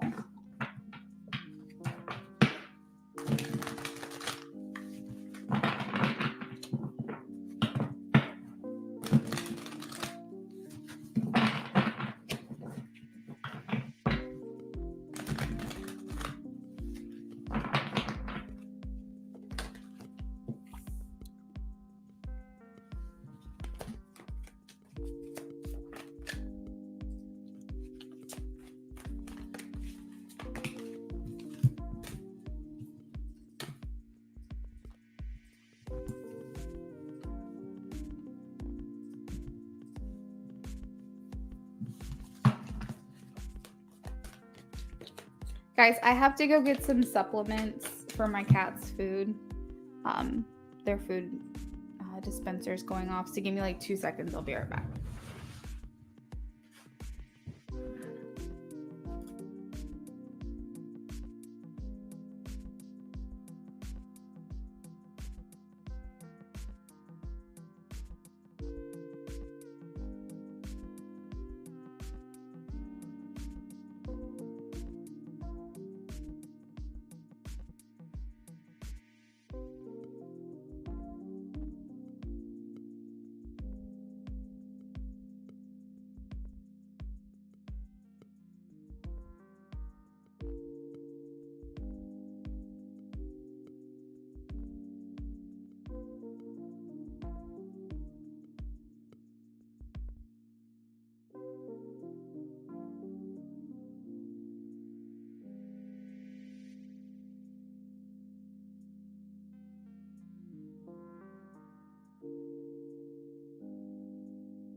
They're in their room eating right now.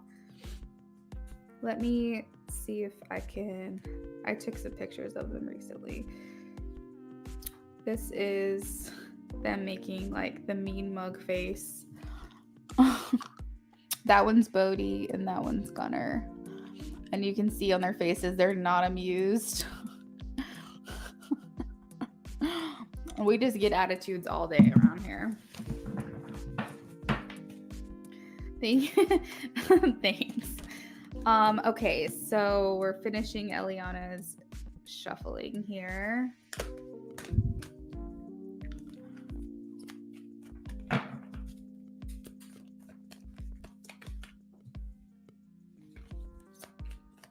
We're also having like behavioral issues with them because I don't know what it is. They're just like copping attitudes, and one of our cats is like peeing in places they're not supposed to, which is very new for them. We've lived in this house for almost a year, so that part doesn't really make much sense to me.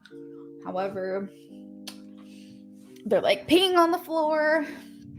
They have 2 litter boxes. It gets cleaned all the time. We just cleaned it last night, and for whatever reason, he's acting that way.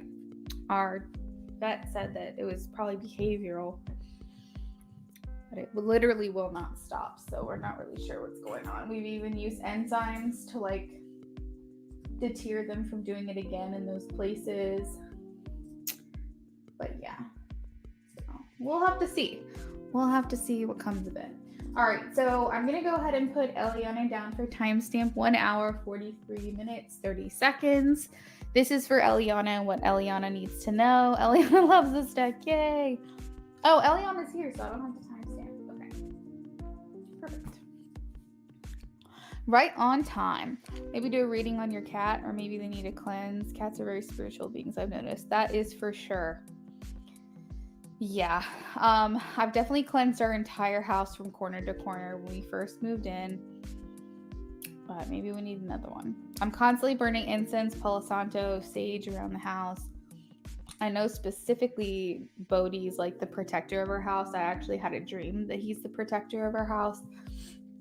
And like basically, I don't know if he told me or someone told me, but I think that he's very energetically sensitive. I think Gunner just couldn't care less, but Bodhi is, and he's the one that's been acting up lately, so you might be onto something. All right, so Eliana, general reading for between now and the end of the year. Give me a second while I tap into this.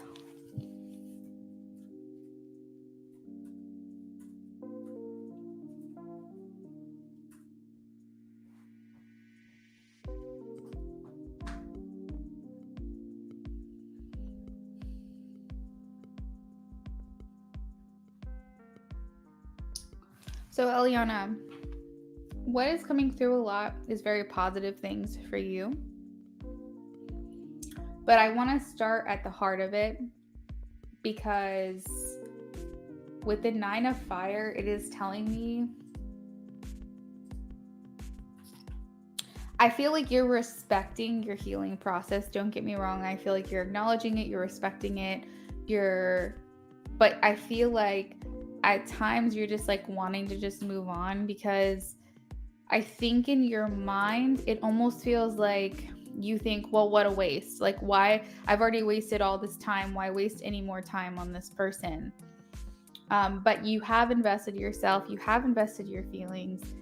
And the 9 of Fire talks about there are still open wounds, okay, that are trying to scar over, but they're still there, that you have had to do nothing but be resilient pretty much all your life, but especially recently. And you're just trying to get back on your feet. But what needs to be acknowledged as well is the fact that this isn't going to just quickly go away. This isn't going to quickly just heal. And I think you're very good at regulating your emotions and being very aware of how you're feeling and checking in with yourself And I think that honestly is really what's going to get you through this quickly. But I feel like it's also very important to know that there's not necessarily a reason to rush, despite you maybe feeling like, why waste any more time on this? Why waste any more time on, I've already just, but you were betrayed. And I think that's something that you need to like really sit with yourself on and be like, yeah, I was lied to, I was betrayed. It's important for you to actually like say those words out loud while you go through your healing process. I was led on, I was betrayed, I was lied to, I was, misinformed, I was given the wrong information and give yourself the grace to know that you did the best you knew how, and you're doing the best that you knew how given the information that you have. I know I just want to get it over with because it truly hurts and I don't want to feel that feeling. It literally takes my breath away. And it's like, you don't want to sit there and stay in that place. You don't want to sit there and dwell on it. And I get it and I understand it.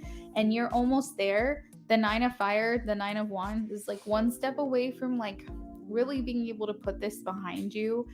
But if you don't tend to those cuts, those wounds, if you don't properly tend to them, they're going to stay open for a very long time. You need to tend to them, like even every day, even a couple of times a day. Just imagine that it's a literal wound on your body and you need to tend to it until you start to see the healing process. And even then, once it's scarred, it's scarred. It'll always be there. That pain will always be there, but you have to allow yourself to feel those feelings. Don't go, nope, I don't want to waste any more time on this. Like, because otherwise it's going to hit you at times where you're very unprepared for, you weren't expecting it. And I feel like what needs to be acknowledged is that, you feel, I'm trying to tap into this specific feeling, which I hope is not the case for you, but it's something maybe to sit with yourself and really analyze. But these are question prompts for you. Do you feel ashamed? Do you feel naive? Do you feel like this is something you should have known and you shouldn't have put yourself through this?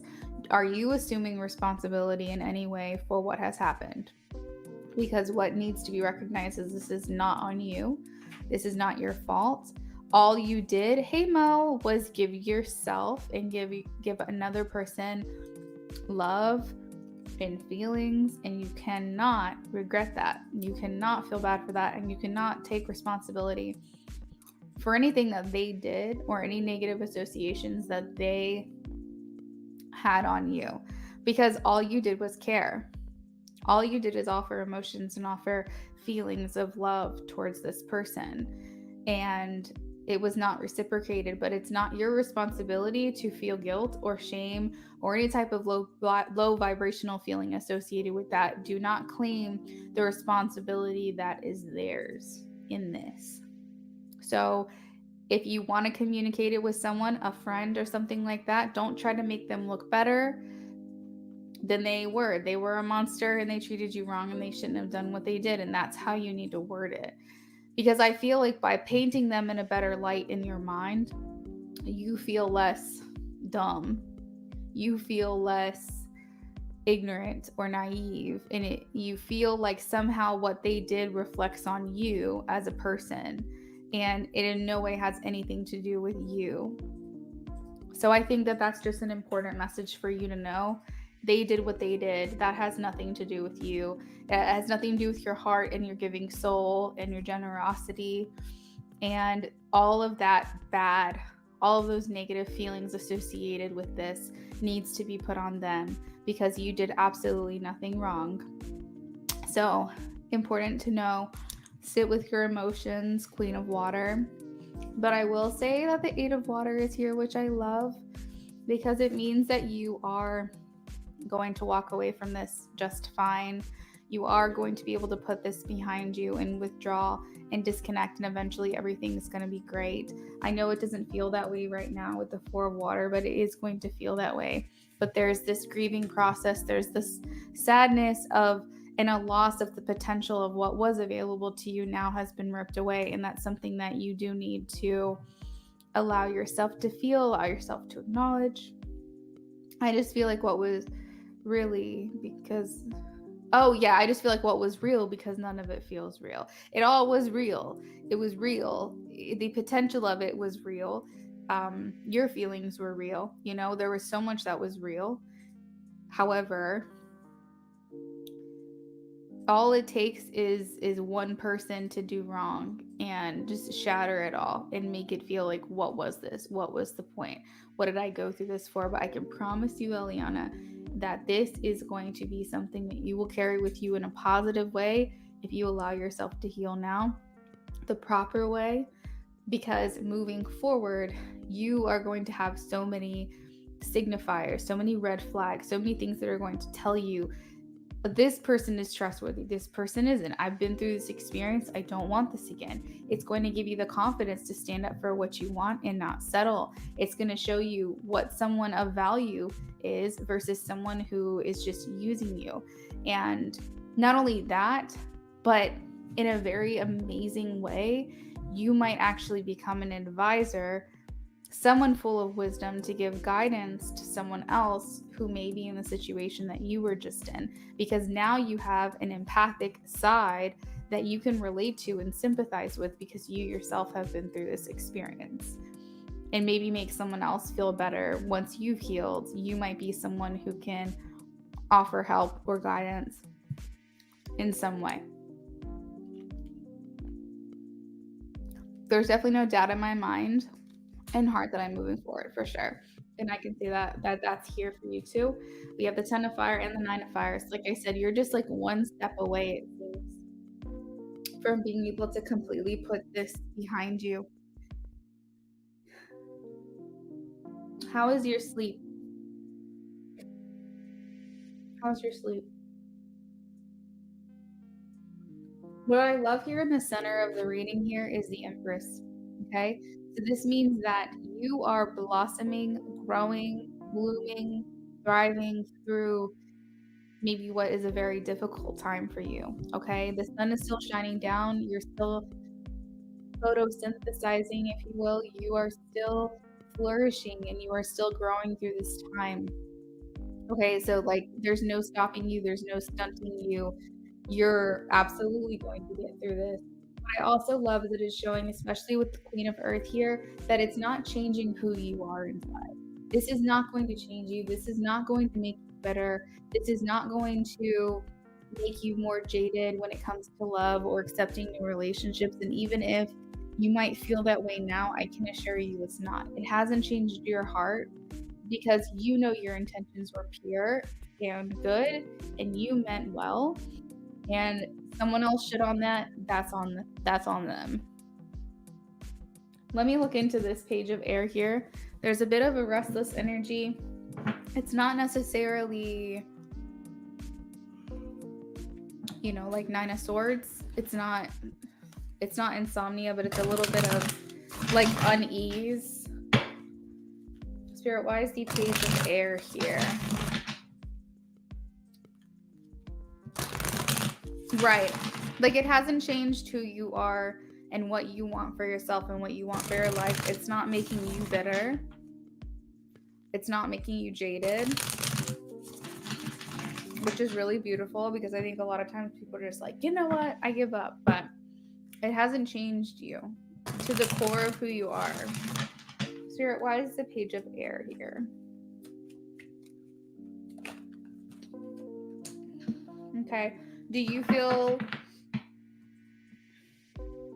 it might have to do with the direction and the way that your future is going to go, because now you've had to kind of readjust. You had plans, right?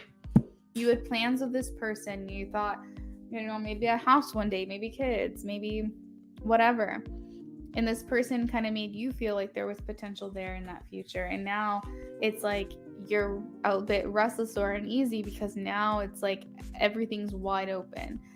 And you don't have that same image for the future that you had at one point. Now that's completely changed.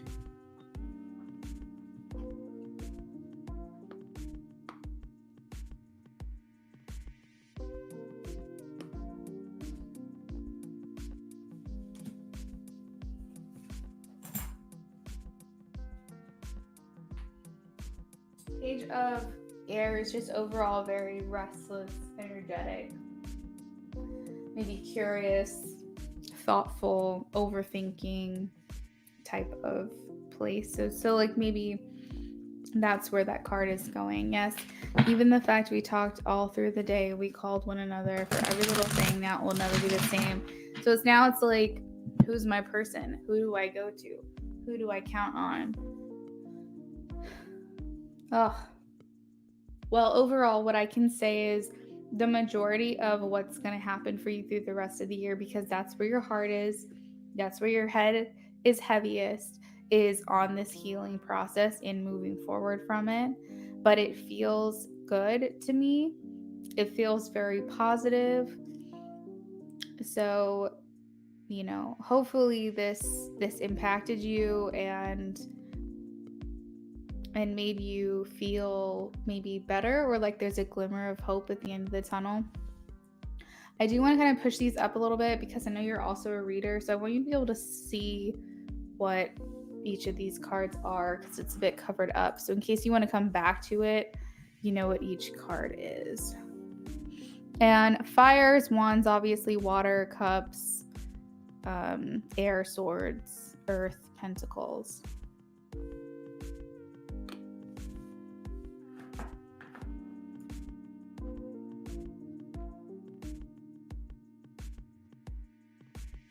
Do you have any follow-up questions related to this reading I can answer with the rods for you? Or do you feel like that's a good place to stop?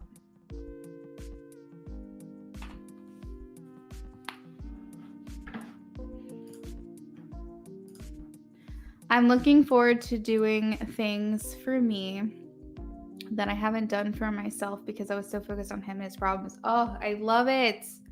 Go do something fun. You know what? I see people do their hair. I see people start hula hooping or start skating. I've seen some people take pole dancing classes, and it doesn't have to be something very constructive like that. But I just I love it because I feel like it's like putting more focus back on yourself. Maybe literally cleaning out your closet, rearranging your house, giving yourself a new workflow, going on Facebook Marketplace and buying some new things to elevate the place that you're in now and make it feel more cozy, more comfy, and in a place of healing. There's just so many things you can do, and I love that you're putting the focus back in on yourself. Even starting a new project, a new hobby, whatever. I think that's great. No additional questions. Yeah, I'm changing my hair. Love it. You'll have to change your little profile icon when you do get the new hair. You're welcome, Eliana. Thank you so much for your donation. All right, so next up we have Becca. Oh my God, yesterday I cleaned my closet and my sister's helped me. There you go. Oh, that's so funny. See, spirit comes through for me. I don't even realize it. Sometimes I feel like I could just read for people without the cards, but I do a little bit of both now. Rising Storm, yes, ma'am. Of course you can donate. I do have to make a call back to our home warranty people. They just called me, so I'm gonna have to take a quick break because I don't know when they leave for the day. I gotta do a quick call. So maybe after Becca, we'll take a quick break. Is anyone in a hurry? I know Haitian, I'm doing a timestamp for Haitian. Is Liz or Rising Storm in a hurry, or are you guys okay waiting a few extra minutes? Let me know. If anyone is in a hurry, you're more than welcome to leave your question with me and I can timestamp it for you.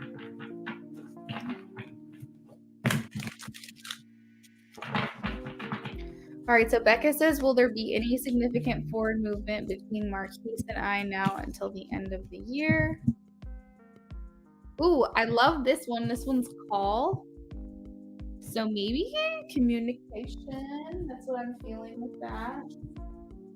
Rising, I got your donation. If we can put in the chat, Kendra, if you're still in here, the list, and then put like a note next to that if anybody is unable to wait, or if like they're in a hurry, that they can post their question. I'll save it and timestamp it for them. But I am gonna have to take a quick break after this reading. Okay, yay. So Rising Storm's not in a huge hurry.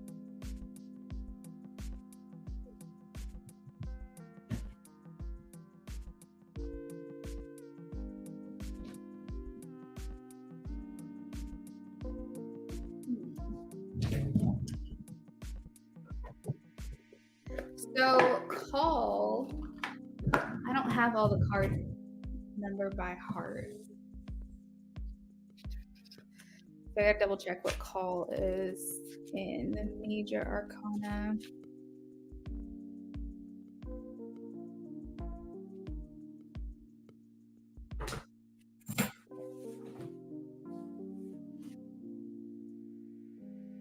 Okay, so it's judgment. So it's like judgment call.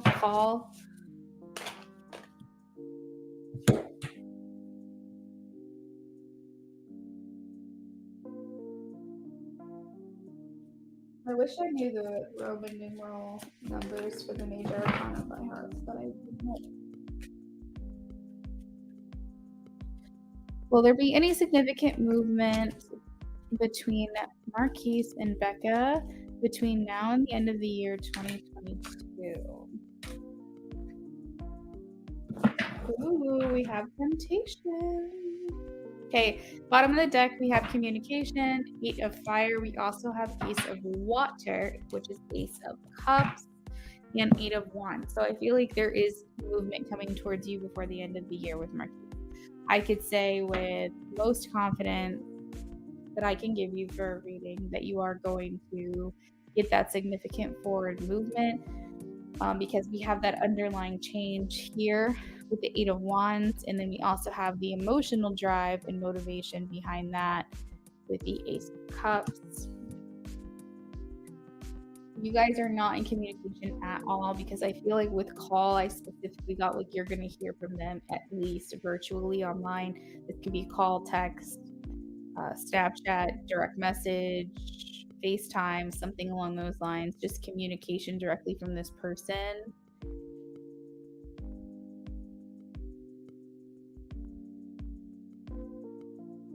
Thank you, Kendra.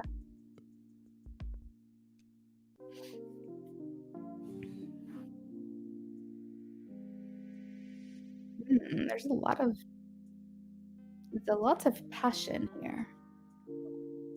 Like a lot of like sexual arousal and desire when it comes to each other. Like I think that when you think of Marquise and Marquise thinks of you, it's like fanny flutters. You know what I mean?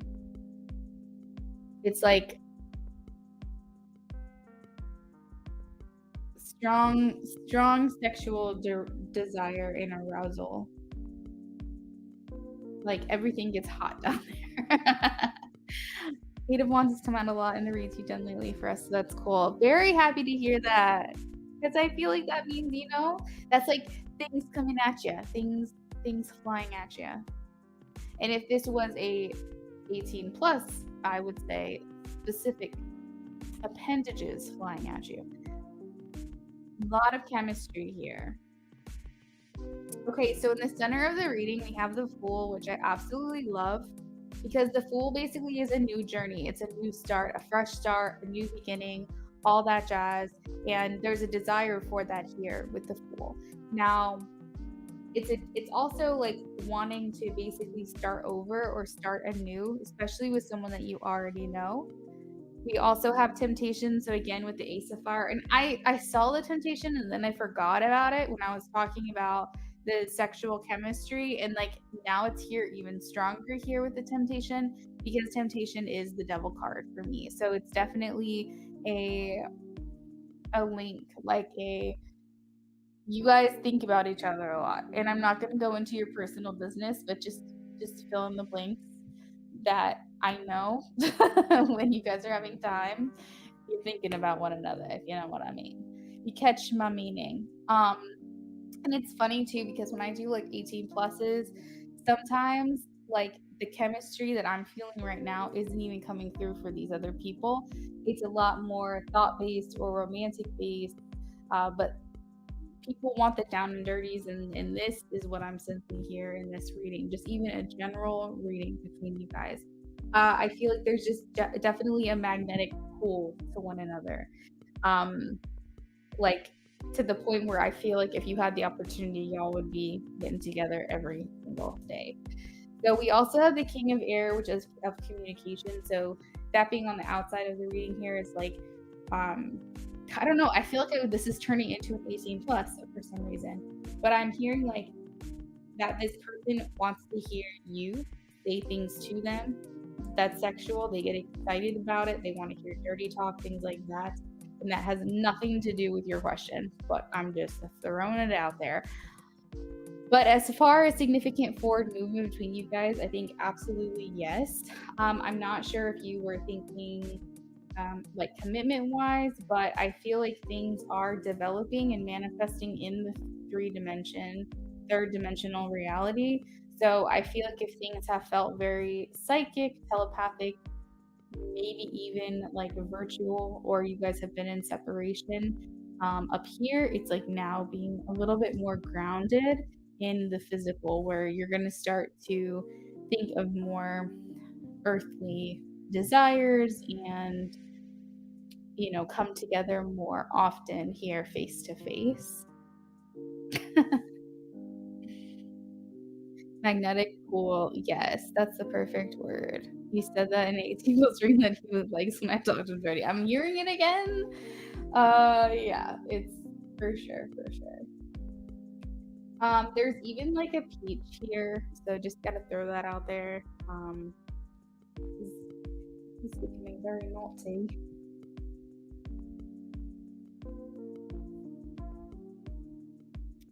But if there's anything that needs to be cleared out of the way between you guys to move forward, like forgiveness or just kind of clearing the air and getting that closure before you take the next step, that is also here. So that's something that may be communicated. Judgment talks about healing and needing to kind of let things air out, you know, get things kind of out from under the rug, get it talked about, get it surface level, so that way everyone can say their piece and move on to, you know, the meaty stuff. So to answer your question, overall, I am getting a yes. It may develop more sexually before it develops more committal, but I am getting a yes, and it is going to happen before the end of the year. Especially with the Eight of Fires here trying to poke out at the bottom of the deck, is the underlying energy just means that there's a desire for this to move pretty quickly. I think that the more you guys think of each other,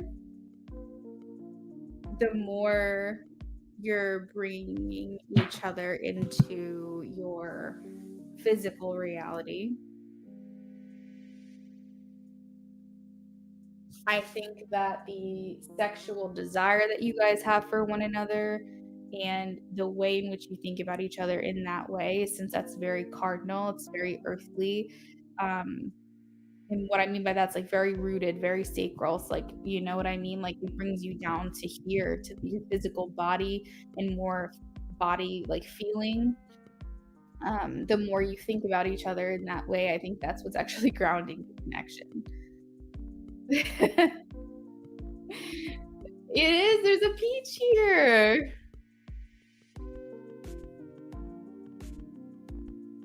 That's funny. Good. So my advice here is to, without getting like outside of PG-13, the more you want to, the more you feel intuitive to have some time alone and think of him when you do that. I think the more grounded this connection can get, because the more you do it, the more he thinks of you, the more he wants to do it. And then it actually, interestingly enough, is what's bringing you guys together in the physical reality. So have fun.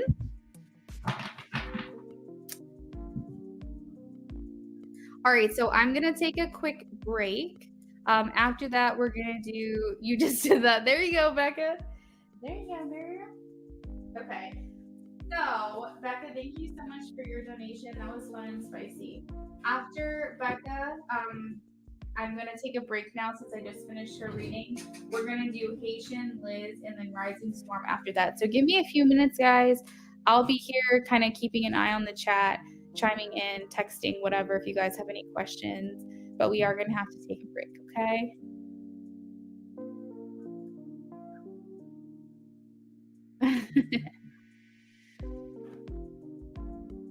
So accurate. Yay, love it. All right, guys, I'll be right back.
All right, guys, I'm back.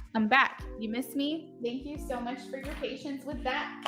All right, so I had to make some calls. Of course, it's just homeowner crap. I've got to make more calls in the morning, but we're not going to take up any more time from you guys. We're going to go ahead and timestamp Haitian, and let me see if I missed anything in the chat.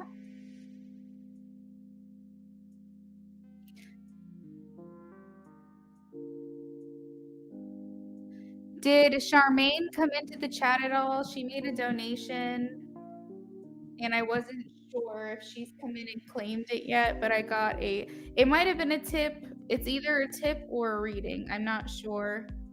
Sometimes randomly people will come in and tip me, and it's not for a reading or anything, but just in case. Okay, so Haitian, we're going to put you at timestamp 2:41:45.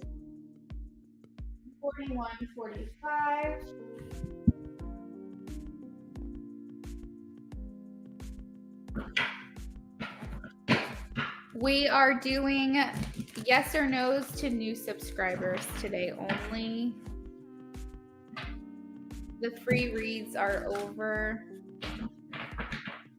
Okay, so Haitian.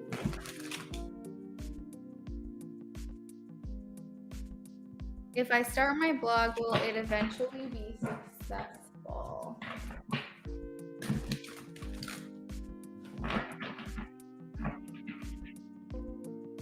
Please show me a yes or a no. Will it eventually be successful and fruitful? Eventually.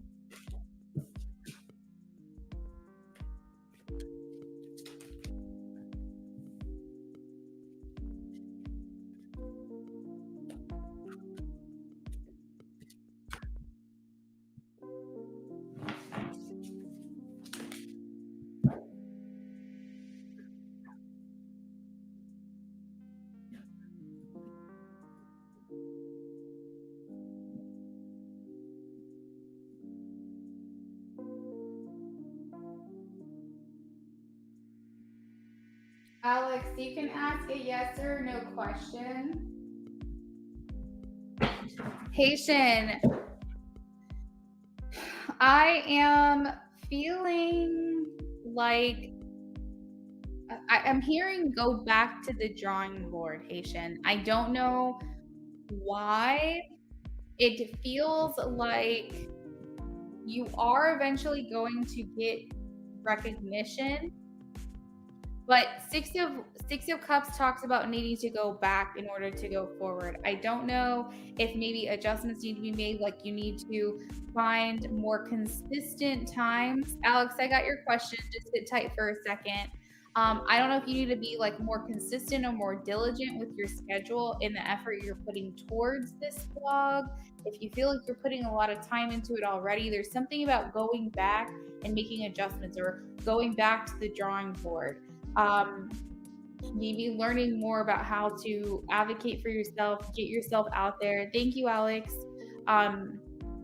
Because it feels like something just isn't working right now, and I feel like it's very much disappointing you.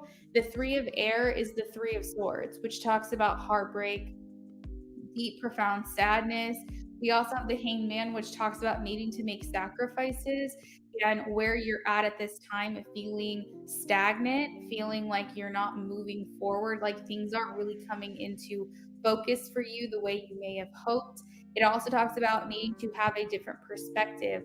So with the Six of Cups and then the Hanged Man talking about we need to go back, we need to change how we're looking at things, view things differently.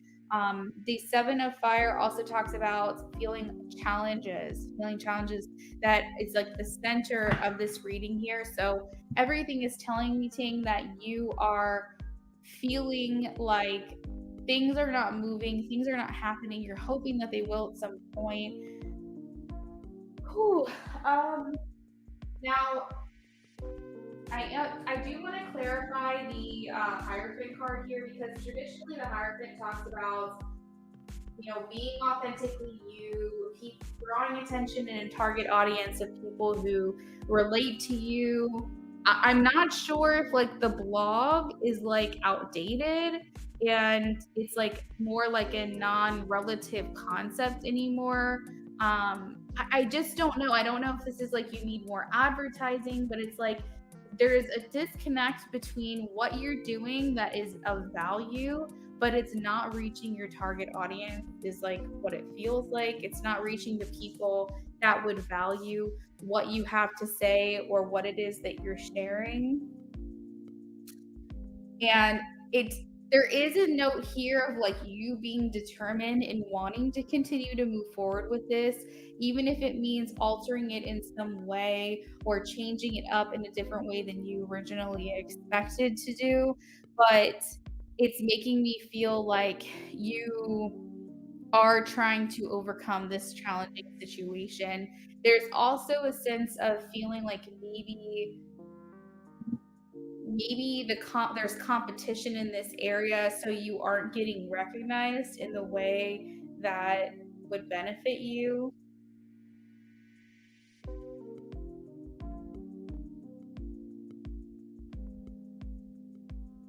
It's like a very concentrated type of objective. It's like the competition is high, there's a high volume there.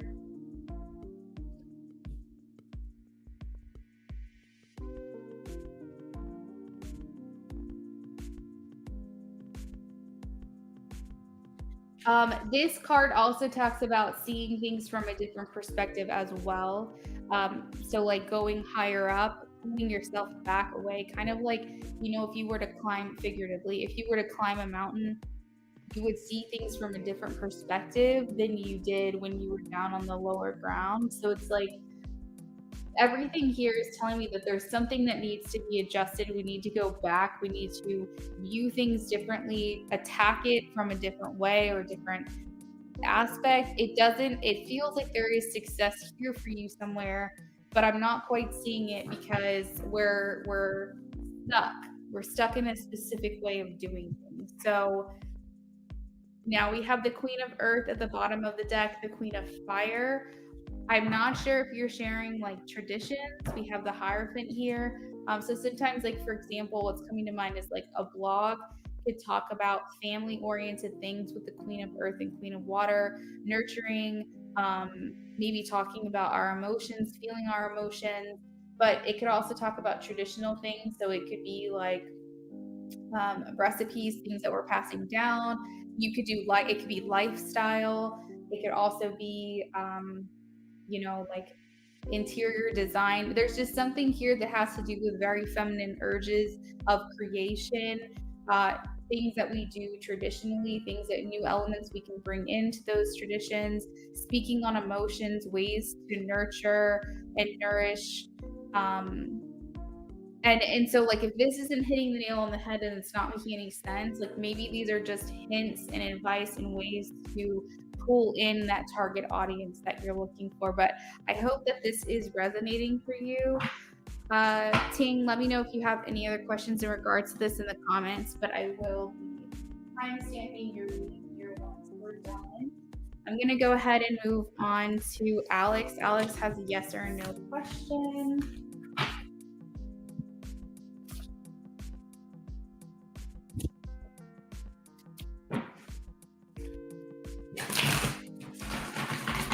Alex is a new subscriber here today.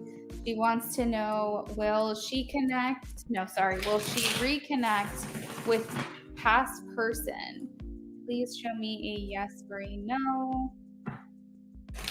Will she connect with past person?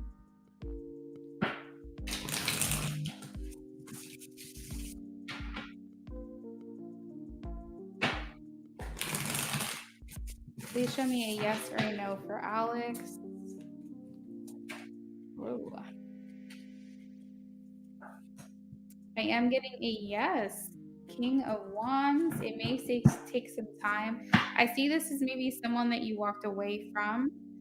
The Eight of Cups talks about withdrawal, abandonment, walking away from some type of situation that possibly wasn't fulfilling you or satisfying you in some way. If this past person is romantically inclined, maybe the dissatisfaction was the level of commitment that they wanted to provide or that you were willing to give to the connection. But there is something to feel unfulfilled here that you walked away from. I am getting a yes that this is going to come when you're least expecting it, but it is something that's going to happen at, I guess I would call it divine timing, something that you need to have patience for, because I don't necessarily, I'm not saying it's not going to happen next month or next year, but I am saying that it is calling you to just have a little patience regarding that, with the Temperance card coming out at the same time. But I am getting a yes, so hopefully that was clear. That's an overall yes. So now we have Liz. Did Liz happen to post her question yet?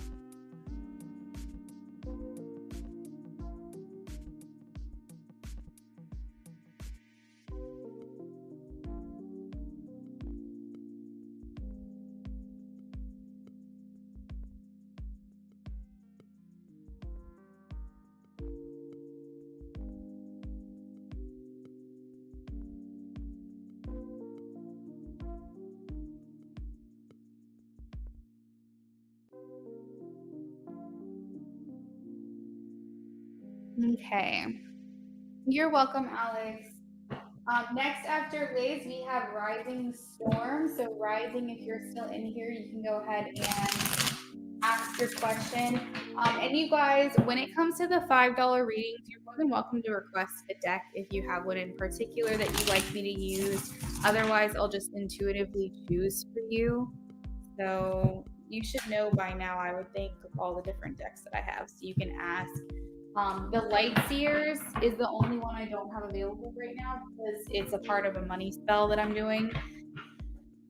But I should have that deck back and available here soon. Okay. Thank you, Rising. I'm going to star that one and we'll come back to you. So Liz says, how is Jeff currently feeling about me? How is Jeff currently feeling about Liz? Has anyone talked to Jenna or seen Jenna? I'm curious how things are going with her. I know the last time I talked to her, they weren't in a great place.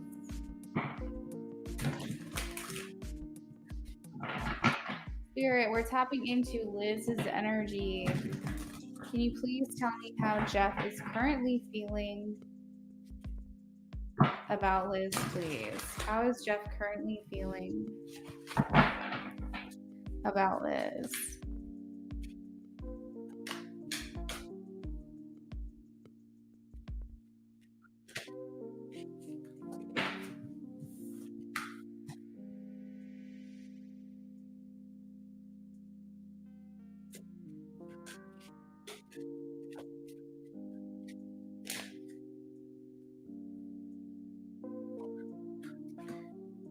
Liz, you get 6 cards. Okay. So I'm hearing building. Building like building blocks, not like a building in a city, but it could literally be both. It could interpret as both.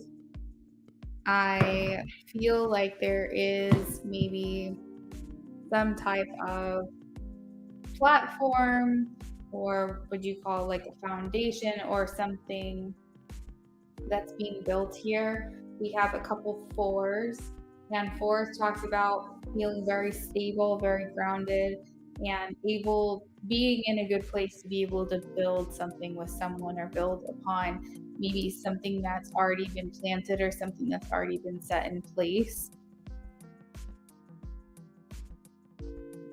We have the Page of Water, which talks about love messages coming through.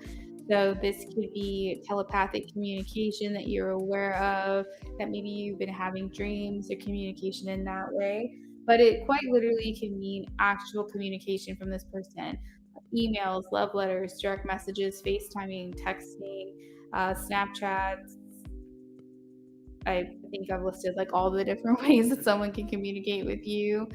But I feel like there's just a lot of incoming conversation, communication here with the Page of Water. So okay, so you said you're getting to know him as a friend. So that's making sense. So I feel like what I'm getting from Spirit is that you are building upon something that's steady, that's something that's stable. So hopefully that feels good to you to know that. It feels like we're we're not rushing into things in a way that's going to be detrimental to the future of the connection with one another. Oh, guys, if you want some yes or no questions to be answered, I Speak has just started a YouTube stream. So go show her some support if you guys want free yes or no readings. I speak my truth. If you guys need her information, I can link it in the comments. Trying to get to know him as a friend because he's my boss. Well, not my boss, but the boss of the store. So adjacent, boss adjacent. He's not your boss, but he is upper management. That makes sense. That makes a lot of sense. So the Seven of Water talks about thinking a lot about something, maybe daydreaming, fantasizing, or even replaying interactions that we've had with this person over and over and over and over in our minds. And the center of the reading is speaking to me because it's telling me that you're wondering long term what could happen here. Where could this go? What could come of this? The 10 of Earth is all like longevity, long term, future plans, if you will.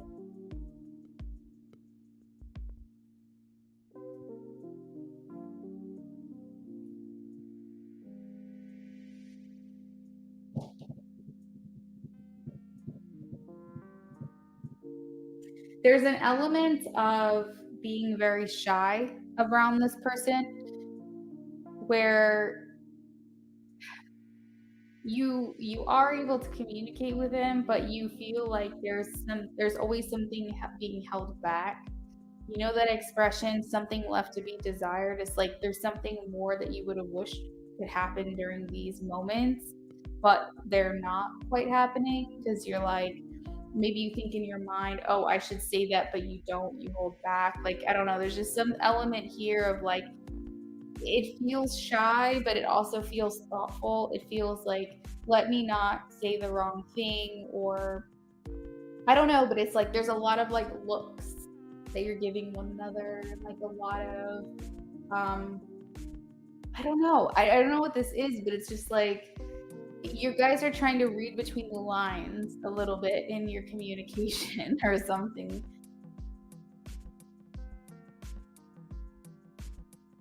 So, possibly due to his position that you just mentioned, you relate to him as a person of authority. The King of Air is someone who is in a position of power, but their intentions are good, their intentions are well.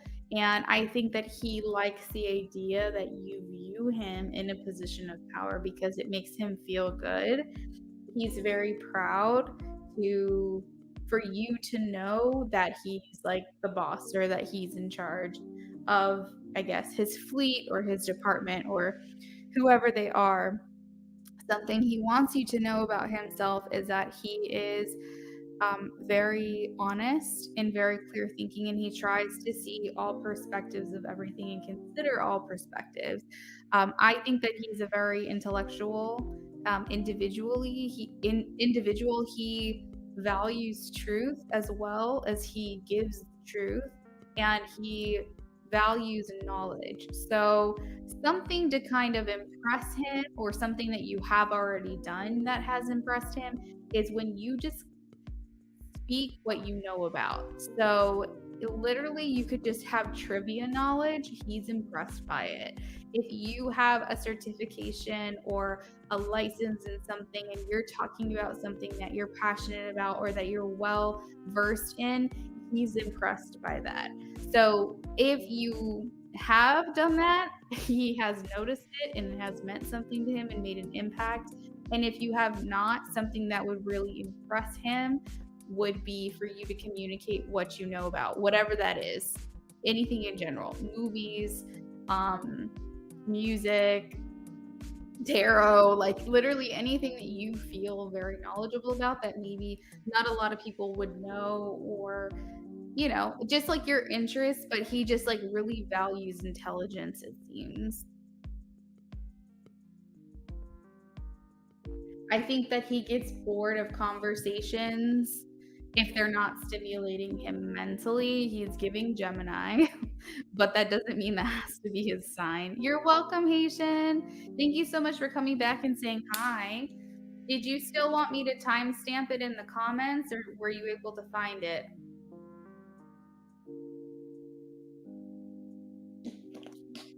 Okay, so in regards to how he's feeling about you, it's very mutual.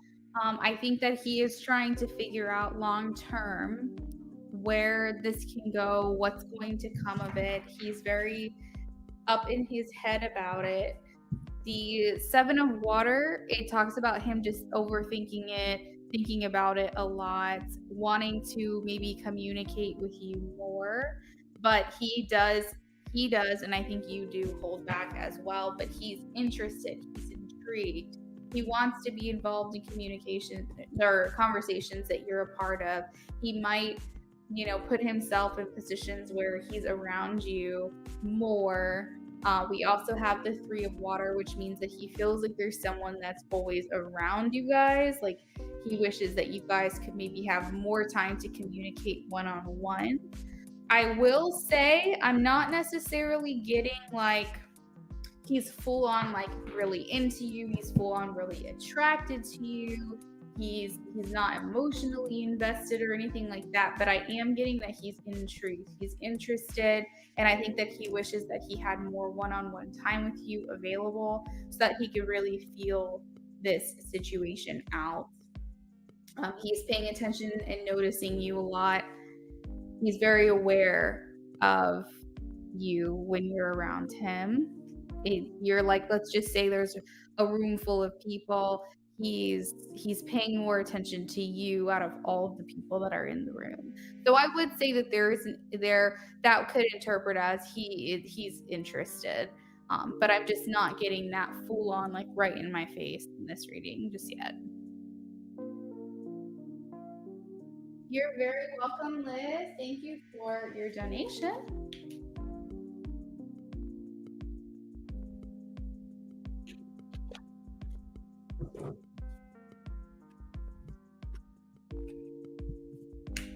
You said you noticed today. That's funny. You're welcome. Okay, so we have Rising now. Rising is in depth. Okay, is Charmaine in here? Charmaine did a $5 donation. I'm gonna go ahead and like Charmaine's donation as well, just in case maybe they're not in the chat just yet. I also have a donation for NC for a mini reading. So Charmaine and NC, you can go ahead and post your question.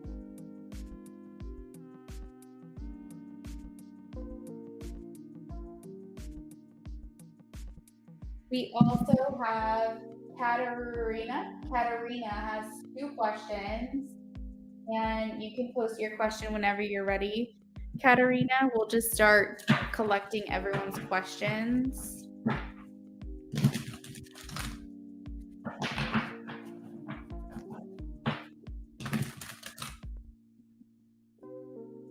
So we're going to use a different deck for Rising to see if there's any other insight that I can get for Rising that's going to come through.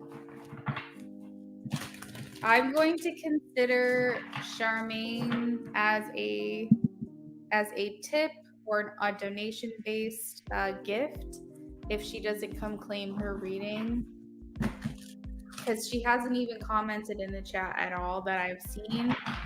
So if Charmaine doesn't claim a reading, then I'm just going to assume that it's a gift from Charmaine, a donation.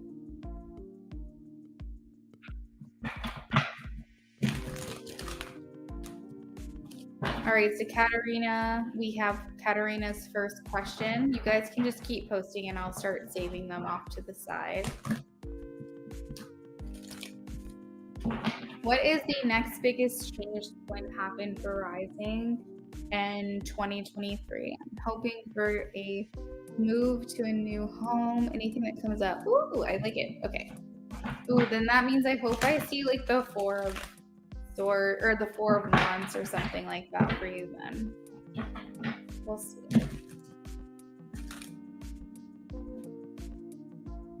Spirit, what is the biggest change that's going to happen for Rising in 2023?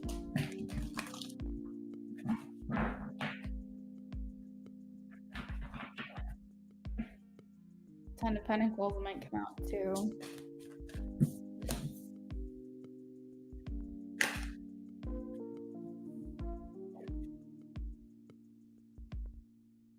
Biggest change, please.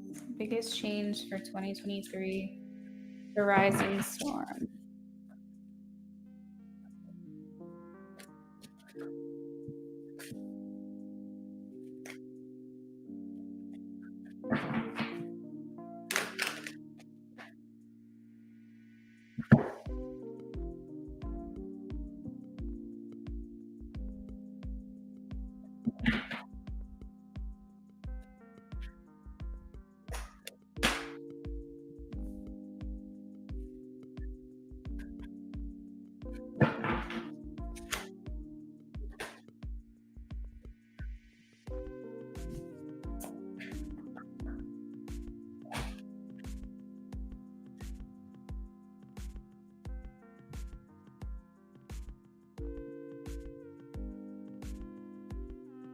So Rising, I will say I'm not specifically seeing a new home next year, but I am seeing that you have it in you to be able to make that happen.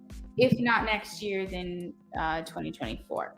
We have the Nine of Earth. This is what that's saying to me, because the Nine of Earth is kind of where you have like done all the things that you need to do. You've gotten your credit going. You are all caught up. You don't have any like extra debt. You basically are setting yourself up and putting yourself in the position to get a new house. And you're able to do that. You're reaping the rewards of that. But it is one pentacle off from the 10 of Pentacles. So if I saw the 10 of Pentacles, I'd be like, oh yeah, new home. Like she's setting herself up for the future. Like it's going to happen next year. I don't want you to think it's not going to happen, because you have the power to make things happen if you're proactive about it. But I want to say you're very close. So my best guess is that it happens next year, mid to towards the end of the year, maybe at the earliest. And then this would carry on into 2024 is my best guess that I would have here with this reading, as far as a new home, a new place to live. I feel you getting your justice. So I am reading this card very literally, that you are getting what you have worked so hard for, what you've put effort into. For whatever reason, Spirit is saying you have to like find a way to document your finances, like your income, a little bit better. I don't think you have an issue with finances, but I think being able to document your finances, improve what you make and how you make your money, is going to be a big thing. If you're looking to buy a home, setting yourself up where like your credit is good, you're not making any new big purchases, things like that. But documenting all of your income, like all of your income, not like, let's just say you have a full-time job, not just that, like if you make money, like if you do daycare or if you are a server on the side, like whatever your hustles are that are bringing in income, it's like making sure you're able to document it all with proof is going to be a big thing for you, especially if the new home isn't just renting, it's buying. That's going to be really important. Let me see, what else am I getting? Big changes. Interesting. I read this as 6 of Cups when I first saw it, and now it's 6 of Fire, so I'm confused. Because I was thinking to myself, oh, someone who maybe hasn't been fully transparent with you is coming back in. But I still think that may be the case. Masculine energy, we have King of Air, King of Fire. But I think that they're going to be more loud about their appreciation for you. It's renting to home. Oh, renting to own. Ooh, that's cool.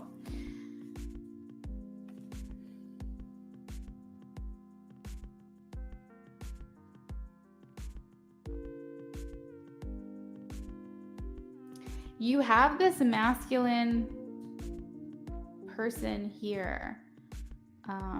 This man being more loud about their appreciation for you, being more vocal, I guess I should say, more vocal, more forward, more like you're aware of the things that they're thinking now. This might be your person that you ask about. I see there is some dissatisfaction still, though, when it comes to your life next year, which we'll take this with a grain of salt because it does make sense. Like, not everything's going to come through for you in 1 year. So much can change in a year, but it doesn't mean like everything that you want is going to happen that quickly. But there is still this level of boredom. So I feel like maybe by like May, June, you're going to be really itching to make a change and really want something different, which may propel this change that I am seeing towards the end of your reading. It's like you just want to switch it up. You want something different to happen. I'm almost viewing this as like month to month, almost like beginning of the year, like towards the middle, towards the end.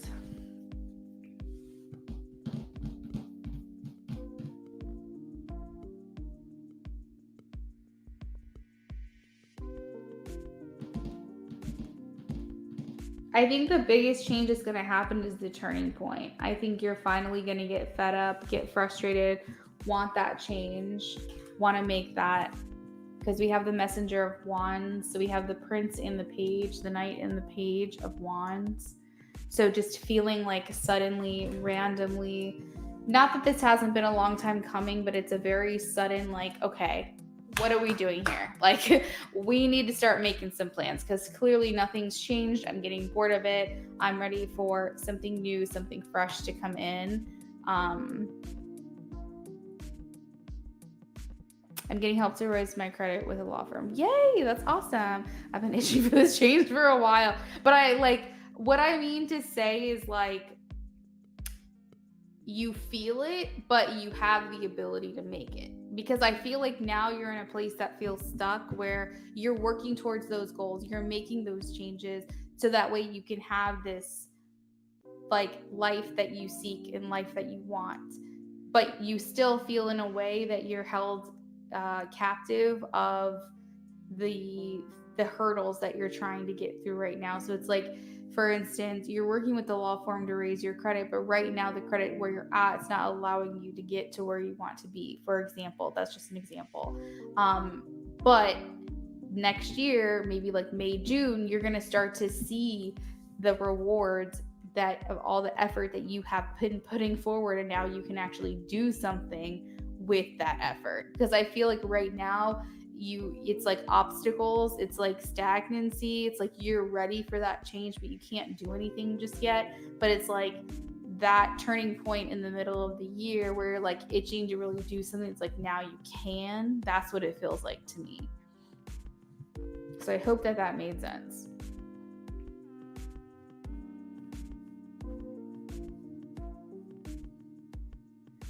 Like, so much so that you're like thinking about it so much. Like, I see very much proactiveness with plans, like 3 of Wands. Like, there's actual plans. Like, we're setting things up. We're packing things. Like, we're packing things in the house, before we actually have a place to go to. Or, again, these are just examples, but it's like I see you being a lot more in a proactive space instead of like let's do things behind the scenes to get me to where I want to be. It's a lot more physical. It's a lot more active next year.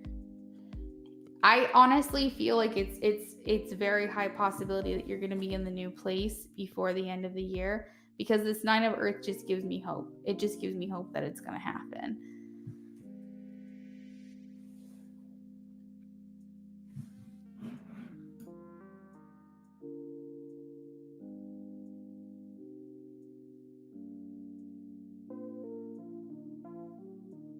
See, the reason why I'm feeling this way, and I'm glad that I looked at the bottom of the deck, is because the 5 of air is here, which is the 5 of conflict, the 5 of swords. Okay, so there's like a lot of frustration surrounded by what you're not able to do. It's a dormant energy of frustration, because the 4 of air, 4 of swords, we can't go anywhere. We can't do anything. We're kind of staying within and doing the things that we need to do, so that way we can move on from the past, right? So the 4 of swords traditionally is where you're kind of taking a break, you're stepping away, you're collecting your thoughts, you're figuring out the next action steps that need to be made to move on from the point that you're at now.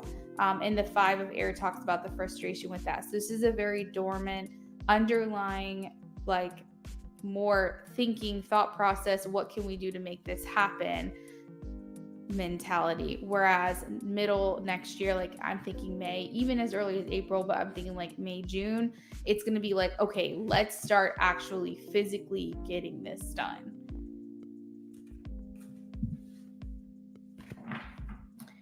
So the main things I'm trying to see, the biggest change is just you being able to start making things happen for yourself that you have been wanting for a while. But I do want to call attention to, like I said, this masculine energy that's here right now, that's going to be giving you more vocal, acknowledgement. They're being more loud about their feelings. They're not holding back anymore. This king of air is masked. So I feel like this person has been like maybe holding back what they're thinking, holding back their thoughts, or something along those lines.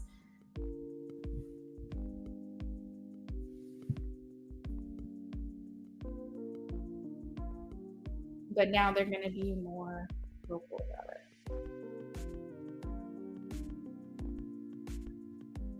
So I know that was kind of vague, but that's what I have.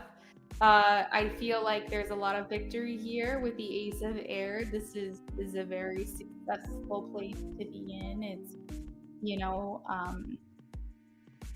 thought processing and communication and just kind of things starting to, dust is starting to kick up a little bit here with that card. So that makes me feel good. And like I said, always keep in mind, I'm going to move your question so you can see the whole reading. But you are going to get your justice. You are going to get what you deserve here in this. I see a lot, I will be honest, still of like singleness for you. Like I still see you kind of having to do things on your own the majority of the time next year. But I feel like there is a shift coming that starts at the beginning of the year that's going to start making you feel good. It's going to start making you feel like, okay, like I can start to see things are changing. Yeah. You're welcome. And thank you again for your donation and your patience for waiting for me to take that phone call. I really appreciate that. Is Charmaine here? Charmaine. Going once, going twice. You've donated enough for a mini reading. I am going to consider it a tip or a donation gift if you do not claim this reading.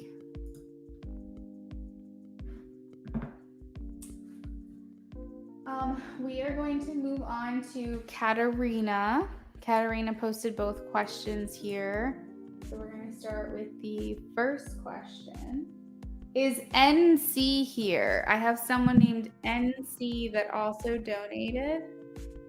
I don't know if this is a tip or if it's for a reading. So if you did donate, if you can please claim it. someone named NC.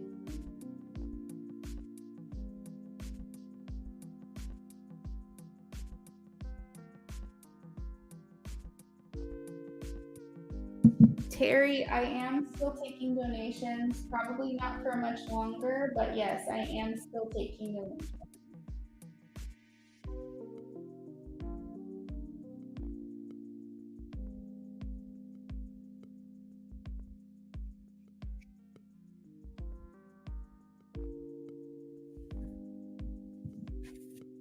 Okay, so Terry sent for one more. Let me confirm that one. Katarina, just want to make sure that you're still here. Otherwise, I'll timestamp your reading.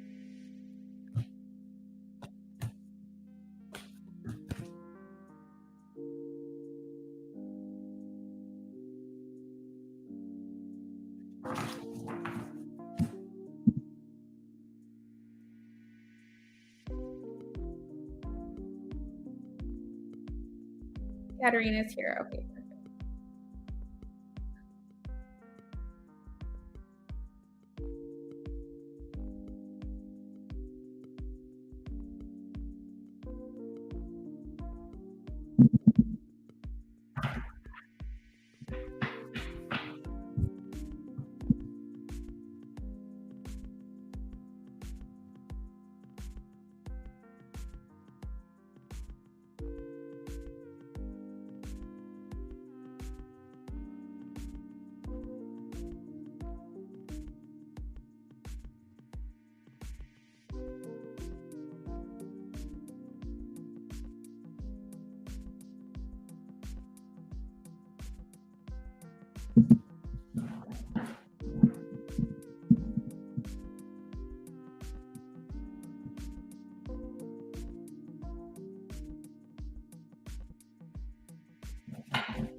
All right, so Katarina, please, Spirit. Katarina wants to know, will I come out of a spiritual plateau soon?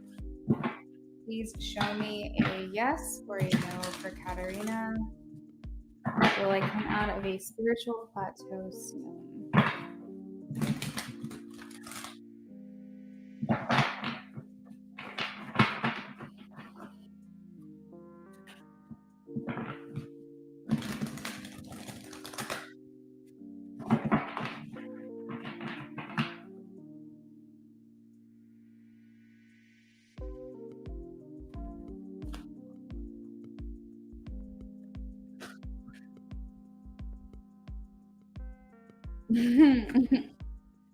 Oh man.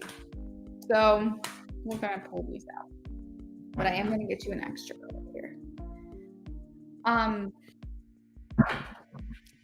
Katarina, there's still more work to be done. That probably sounds very daunting, but there still is more work. Now, when the moon comes out alongside like death card, or I don't know, there's a couple other cards in tarot. If I saw that, I'd be like, okay, yeah, gotta work. The moon is here. That's indicating there's definitely more that's hidden underneath the surface within you that has more healing to do. I want to be clear, spiritual enlightenment is exhausting. Okay. And you go through these ebbs and flows. You go through these periods where you're like, yeah, I'm a boss ass bitch. And then you're like, I fucking suck. Like it's this, it's all, it's frustrating. And it's, like I said, it's daunting to think, okay, there's still more work to be done. Let me tell you, that's great because that means you're not supposed to die yet. Once we achieve our pivotal and optimal higher self, where our work is done here and goodbye, we die. So just keep in mind, there's always work to be done. There's always more things to be done. So we'll clarify this. But when I see the moon as the center of the reading, it tells me that it's something that you've repressed. It's something that you have not wanted to acknowledge about yourself or about a certain situation that you have kind of turned a blind eye to. So this could be so many things. This could be childhood conditioning. This could be your relationship with money, your relationship with religion. This could be trauma that happened to you at some point in your life. This could be relationship issues. Maybe someone betrayed your trust or cheated on you. You tried to move on from it without fully healing from it. This could be shame that you have from yourself that was taught to you, that you learned from maybe your parents when it comes to your own physical self, your physical body, or your own mentality, like your emotions and the way that you regulate these things. It's like shadow work has to do with so many things. I want to tell you that a good way to figure out what still needs to be worked on is to figure out what triggers you. I did a reading for Kendra, and this spiritual information came through, which I'm going to make another TikTok about soon. But Spirit had said that if something triggers you in your day-to-day life, it doesn't matter how minuscule it is. It can literally be something as simple as someone breathing too heavy near you. You have to unpack that. You have to figure out, why is this triggering me? Why is this person dancing on TikTok and celebrating her body and moving triggering me? You know, she's confident, but why is she doing this? That shows a shame that you have within yourself, that you're not confident enough to dance and move your body and be around people. That's something you have to work through. If someone who isn't, you know, typically considered traditionally beautiful is putting themselves out there on a Facebook Live, and you're like, oh, I could never, like, if that was me, I could never do that. Maybe you have some hate on yourself that you need to work on, because this person clearly feels confident to do it, but your projections of that situation could be triggering you. Again, these are just examples. I'm sure you're a very beautiful person and you celebrate everyone and appreciate everyone, but it's just like, we're all human. We all have these thoughts. You know, if I look like that, I could never do what they're doing. You know, if I felt that way, I could never talk about it. It's like, we have to figure out in our daily lives what is triggering us. And the great part about this is that we have so much access to things that could trigger us. We have TV shows, we have movies, we have social interaction, we have social media, we have TikToks, videos, YouTube lives, whatever. We have so many things in our day-to-day life that can trigger us, but that's a way to learn. So if you want to know what more work needs to be done, you've got to start with that. So that's my piece of advice. As far as like coming out of the plateau, I see your frustration with the stagnancy.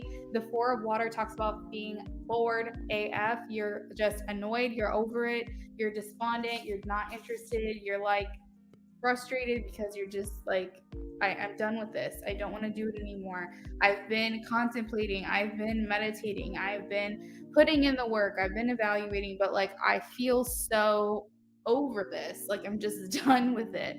And I see that frustration leaning in and being directed at the fact that nothing is really changing for you that you're hoping for. So take solace that the fact that the moon is here in the middle of the reading, it's giving you some sense of direction of where you need to go. The Five of Pentacles also talks about feeling poverty in ways of finances, poverty in spiritual poverty, poverty in relationships, somewhere you feel like there's a lack or limiting mentality. And even if you try to tell yourself, be positive every day, not have this mentality, so on and so forth, there's something deep inside of you that believes you're lacking something in your actual life. And so that probably needs further analyzation. That could also be maybe a trigger that needs to be worked on. To give you a positive spin and tell you that everything is going to be okay at some point in your life. You're not going to feel this way forever. We have the Nine of Earth. So the Earth talks about the Nine of Earth talks about being rewarded for all of your efforts, and everything that you've put effort into, being rewarded for that. So it's like, no, it's kind of like It's kind of like they're giving me an image of like you working out on a treadmill and you burning like 500 calories. Okay, well now you can have that cake. It's like try to view your healing process and your awakening process as a way to benefit you later on. So this is the treadmill, but this is the cake. You're gonna get rewarded for these things, and maybe that will make it seem not as daunting for you if you can think of it that way. If like, okay, if I do the work, I can reward myself, or I will be rewarded. There is mental restrictions here, so I just want to throw that out there. I feel like your spiritual team has been trying to communicate with you. We have the high priestess.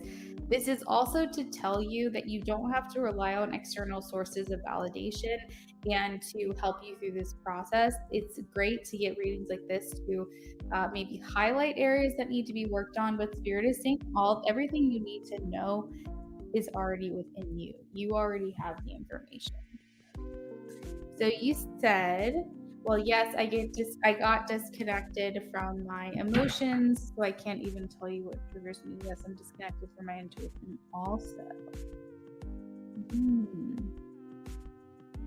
It's okay to disconnect from time to time. I want you to know that. I know that it's not easy. The spiritual journey is not something you can do consistently. You have to take breaks.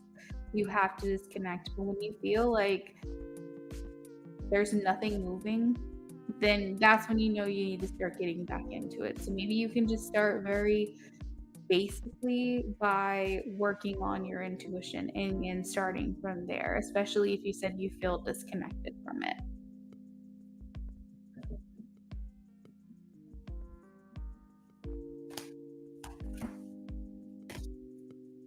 So let's look into your physical, your day-to-day life, not your spiritual, but your physical life, and see if we're going to be making any changes soon. We're going to be seeing any progress there.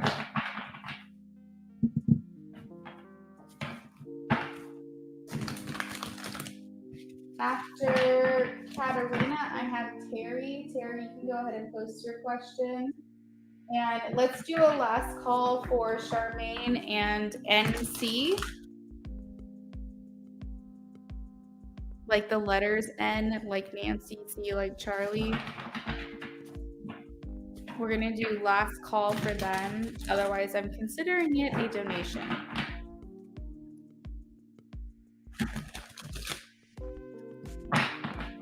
Okay, Spirit, please let me know, will Katarina's life start taking off soon? Katarina's physical day-to-day life, will this start taking off soon?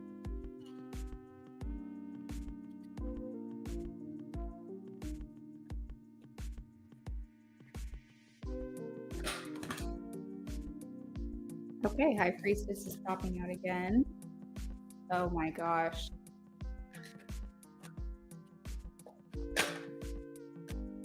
Ooh, okay.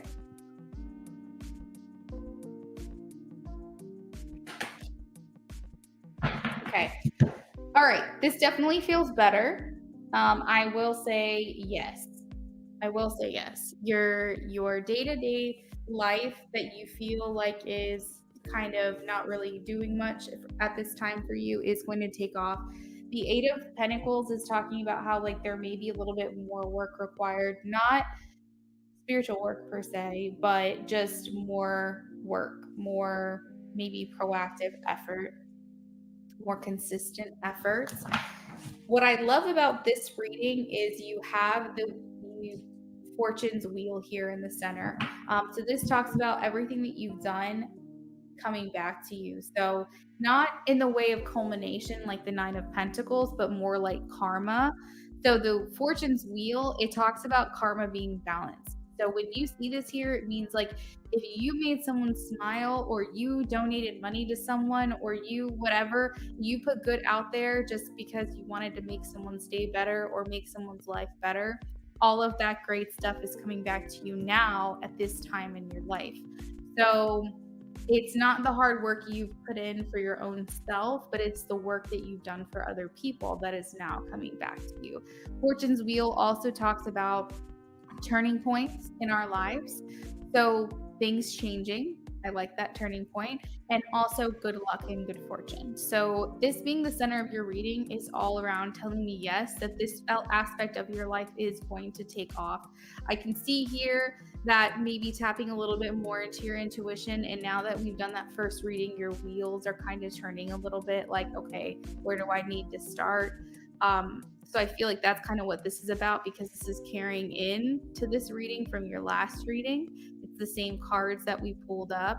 And the Hangman, of course, is talking about stagnancy, but maybe needing to see things from a different perspective. The Hangman, I do also want to say, if it resonates with you, it does talk about making sacrifices. And we have the Eight of Pentacles, which talks about putting in the work. So I just want to throw that out there. If you feel like there's an aspect of your life that could be benefited by you doing something more, harder, consistently, proactively, something along those lines, that this is kind of a nod to go ahead and get started on that. And then we also had the Three of Water, which is very nice because this talks about celebrations. So you being celebrated, or you celebrating some kind of accomplishment or some kind of success in some area of your life. This also talks about friendship as well. And I noticed at the bottom of the deck, we had the Three of Earth, which talks about collaboration. So I feel like there's someone around you, a family member, close friend.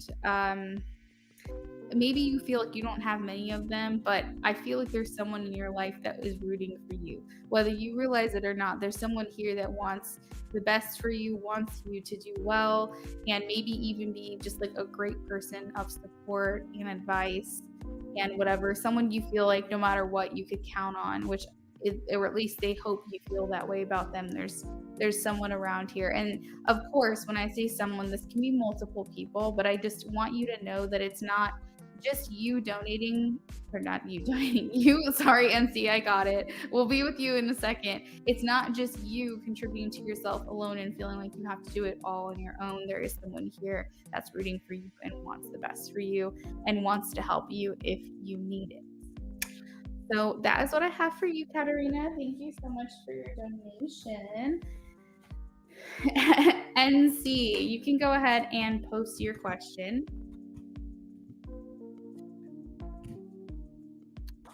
Last call for Charmaine. Last call for Charmaine to claim your donation.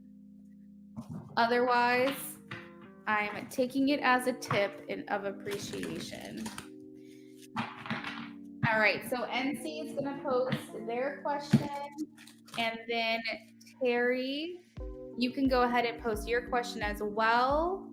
Katarina, thank you so much for your reading donation. I appreciate that, and it was an honor reading for you. Thank you for being here, and also thank you for subscribing to my channel. I hope we see you back here soon. So while I wait for NC to post a question, I also want to make sure Terry posts their question. And then I think we're going to be done. We're going to be done for the night because I'm doing a last call on donations right now.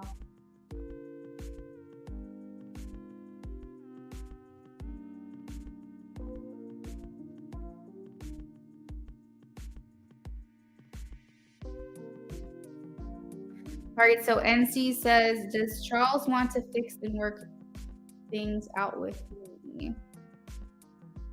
All right, let's do the Wizard's Tarot for you. Something about it is calling to me. So NC donated for a mini reading. Remember, guys, you can add channeled message cards to your reading if you're interested.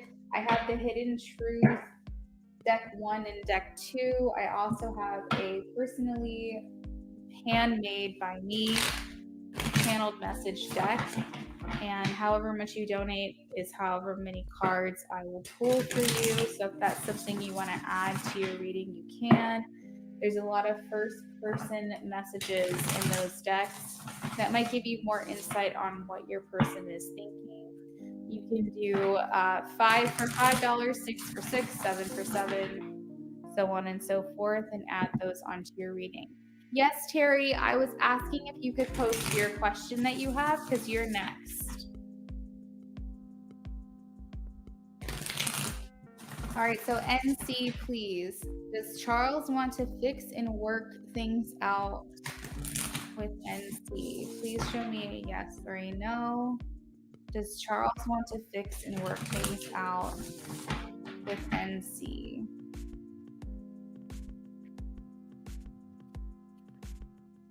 Please show me a yes or a no for NC. My stomach is growling. I'm so hungry.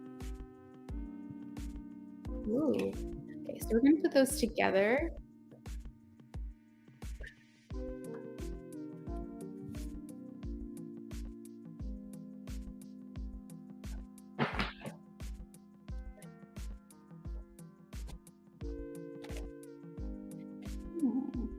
Okay, I'm gonna flip this back into the deck, but I do want to show you that it's the High Priestess. So what's making me tell me is that when you see the High Priestess is that there's an inner knowing that you already have about the situation and that you're getting confirmed on that. So if there's something you've been thinking or something you've been wondering where you're like, I don't know, am I making this up? You're not. You got confirmation that it's true. So your person does want to work things out. They don't know exactly how to do it. They don't know exactly how to go about it. The tower is here, which talks about there could have been a very sudden change. You could even like interpret it as like disaster or epiphany, revelations. Things just kind of came crashing down or fell away from you or your person, and it was just very sudden, very unexpected. I feel like there is a very strong telepathic bond connection between the two of you. And maybe this is what the High Priestess was talking about here, where it's just like, there's this inner knowing about the connection that you guys have with one another. The Two of Cups talks about a desire of wanting to be in union. So I feel like that's Charles here, because we're specifically asking from his perspective, is that there is a desire to come together with you and tell you this. The Six of Wands is recognition, acknowledgement, compliments, things of that nature that they want to step forward with. Now, I do want to talk about the beginning of this reading. We have the Knight of Swords and the Eight of Wands. And this talks about very quick action, wanting to make impulsive or hasty moves in your direction. The Eight of Wands is the fastest card in this suit. So it just tells me that a lot of times we want to follow our impulses. Charles wants to follow his impulses. He wants to maybe just rush in and tell you what he's thinking, what he's feeling, what he wants to do with you, what he wants from this. There's just something here where it's just like a very quick action. And this could also mean that you will hear from him soon as well. So I don't feel like he really thinks through things, though. That's the downside of the Knight of Swords, is that they just kind of speak off the cuff. They can say things very sharply, almost like a Queen of Swords, but the Queen of Swords means it. Like if the Queen of Swords says something blunt, they're like, I absolutely mean that, and I stand by that till the day I die. However, the Knight of Swords could say something kind of hurtful that they don't really mean. It's like an immaturity to that aspect there. So I just want to throw that out there, that if someone said something hurtful or something along those lines, they don't mean it. They're speaking off the cuff, and that's a part of them just being very impulsive and just kind of saying what they're thinking and feeling. And now they're doing it in a very emotionless kind of way, because the Swords just talks about, this is what I'm thinking in my mind and this is how I'm going to say it, but not really taking into consideration how someone else could feel about that. Swords are very cutthroat. They're very blunt. You said, Terry, I got your question. Thank you. We had an argument yesterday, but I have text with him today. So true. He's super blunt. So I want you to know, like, he doesn't necessarily mean it. I think he just says what he's thinking. He gets a little hot. He's not with passion and anger and, like, when people say I'm seeing red, not in that way, but he's just sharp. He's just blunt, like you said. He just says what he's thinking, and it's just what happens. But I feel like you can trust the situation. Justice is here to tell you that you guys have very open and honest communication. I feel like what he does say to you, even if it hurts your feelings, is like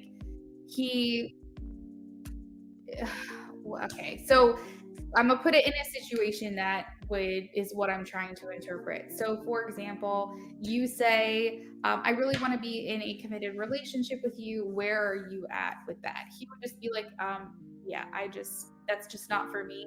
I don't know if it'll ever be for me. I mean, I really like you, I care about you, and I want that someday, I think, but it's just not right now. He's being honest with you. He's trying to protect your feelings, but he needs to be honest, even if it hurts your feelings. So, with that example, I'm not saying that that's the case, but I am saying that he doesn't care if it's going to hurt your feelings. He's just going to be honest with you. But I do think that in the heat of the moment, he can speak off the cuff and like say hurtful things that he doesn't really mean. But generally speaking, when you guys are having an open, honest communication with one another, that he is trying to be as truthful as he can with the way that he comes across and communicates with you. So he's scolding hot, big mouth Sagittarius. So yeah, ultimately he has big love for you. He really appreciates the significance of this bond, and he does desire a union with you. I feel like he doesn't really go about it the right way and doesn't know how to really move forward from here. And see, this is going to take a lot of direction from you, because a lot of times our masculines, let's be honest, especially if they're coming across as a knight, they're not really super mature in the way that they handle everything. Maybe in other areas, maybe he's a king of wands, maybe he's a king of pentacles, but when it comes to communication, he's lacking. And so you may have to take the lead on this. He's going to learn, he's going to figure it out, but it's just important for you to kind of,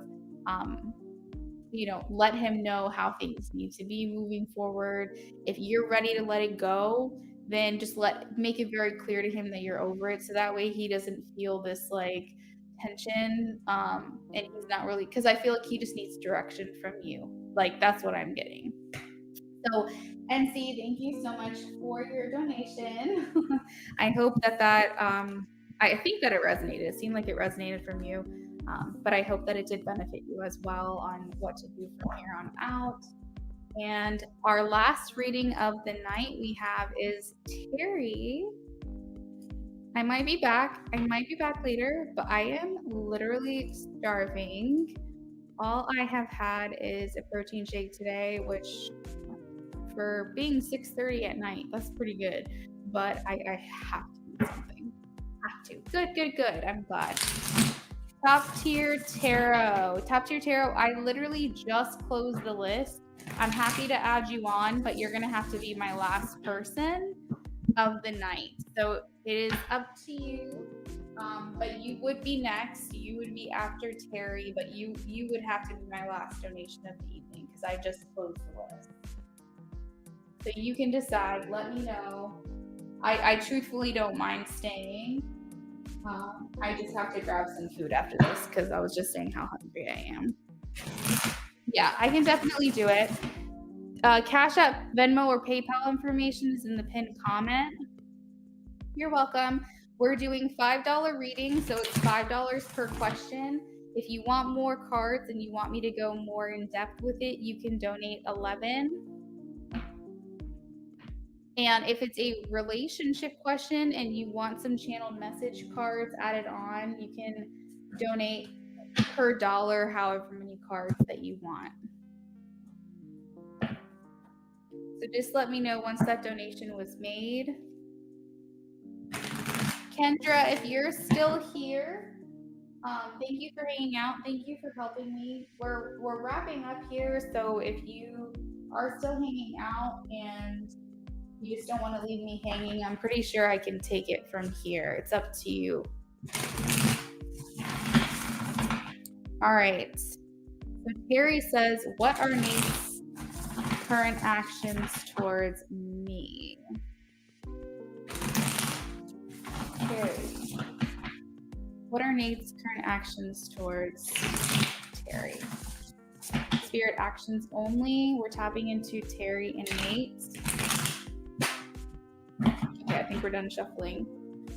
What are Nate's current actions towards Terry?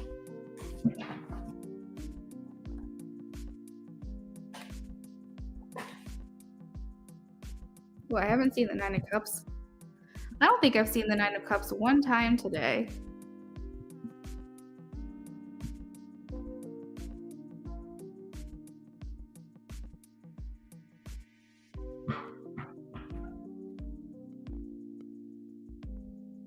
All right, so I've got the donation from Top Tier.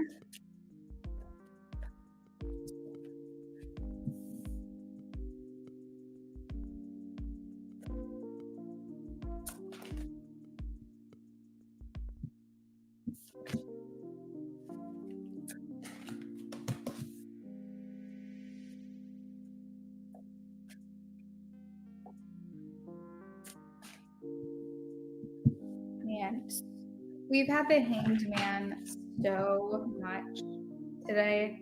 It's crazy. It's almost like people are feeling stuck, like things aren't really moving forward necessarily in the way or as quickly or in the way as they wanted. I feel like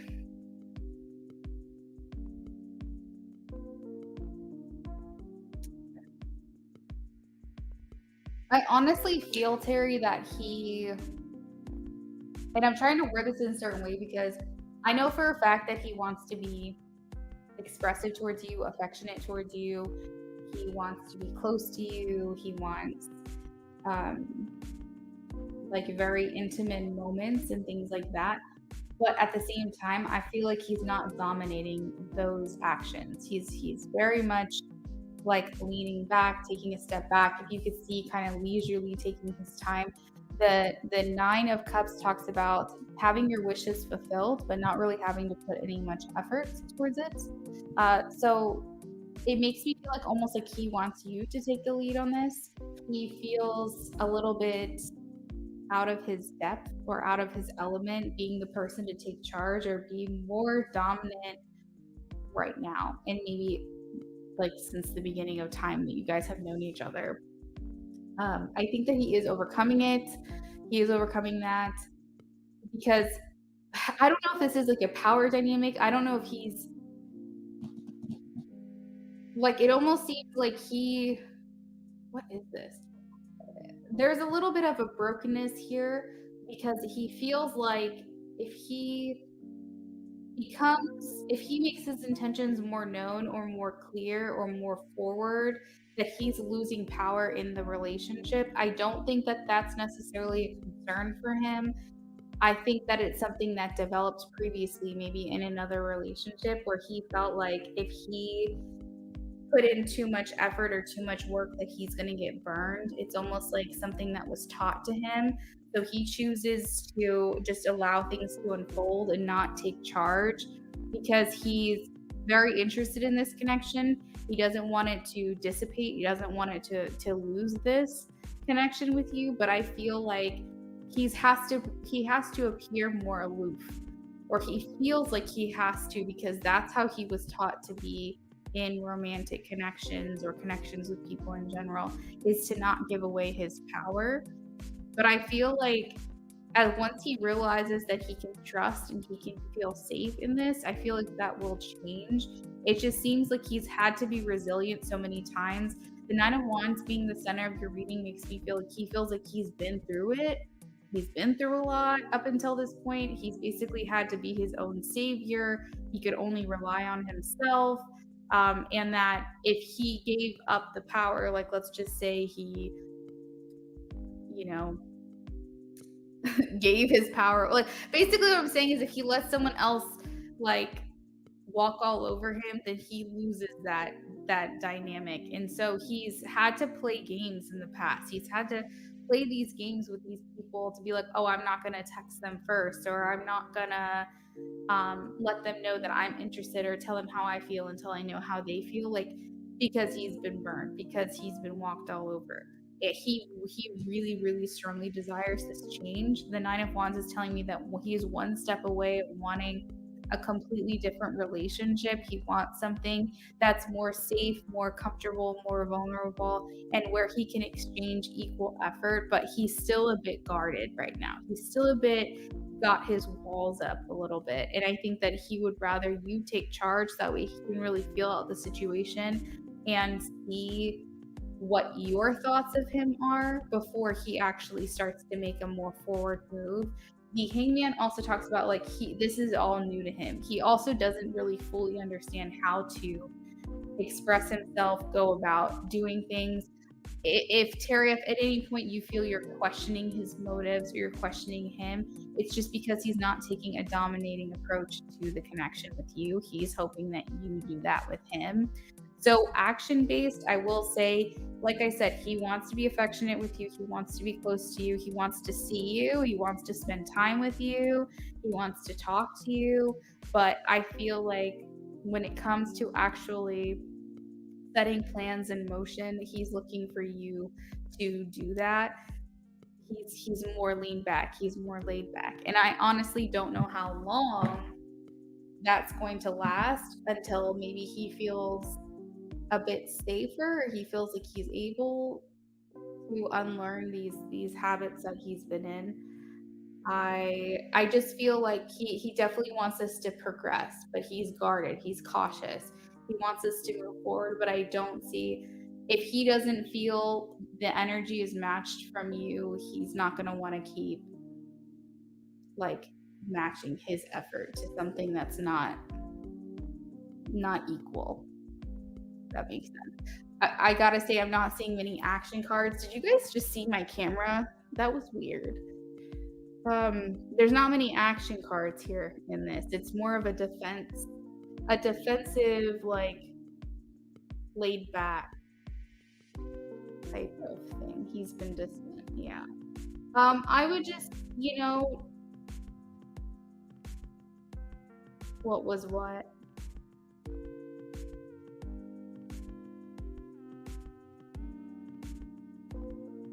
Top tier, I'll get to you in just a second, okay? Yeah, I don't know what that was. That was weird.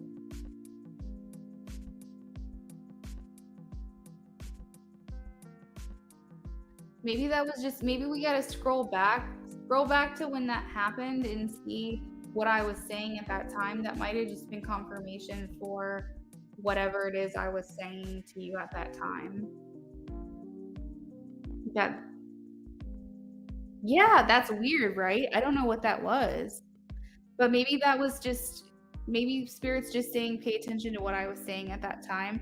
I actually had a flicker, like I had all my lights turn off while I was doing a live stream once. Not, my electricity did not go out. I want to be clear. My electricity did not go out because it was on everywhere else in the house. And this light right here that I have remained on, I think it was, but the light overhead went out, or vice versa. I'm not quite sure, but I have like weird stuff happen in my house sometimes. So, all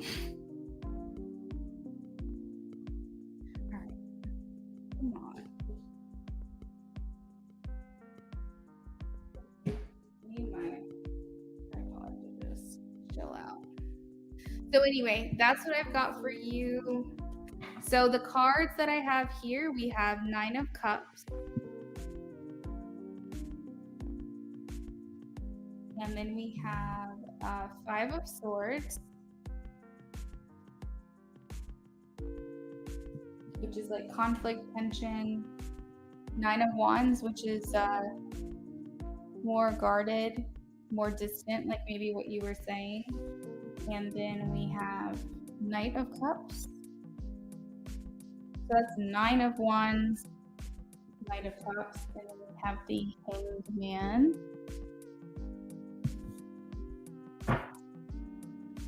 He could also be spending a little bit more time with other people, like his friends and stuff like that, because we do have the 3 of Pentacles, friendship, social aspect at the bottom of the deck. So maybe just, my advice would just be take the lead a little bit more on the plans that are going to be made and things like that. So that way he can know that like you are still interested. You're not losing interest in him. Okay, so we're working on top tier. Top tier is my last donation of the night. Hey Tasha, nice to meet you.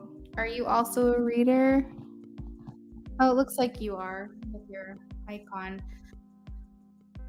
What's up with this Leo spreading all these rumors, and is anyone else involved in this with her? Ooh.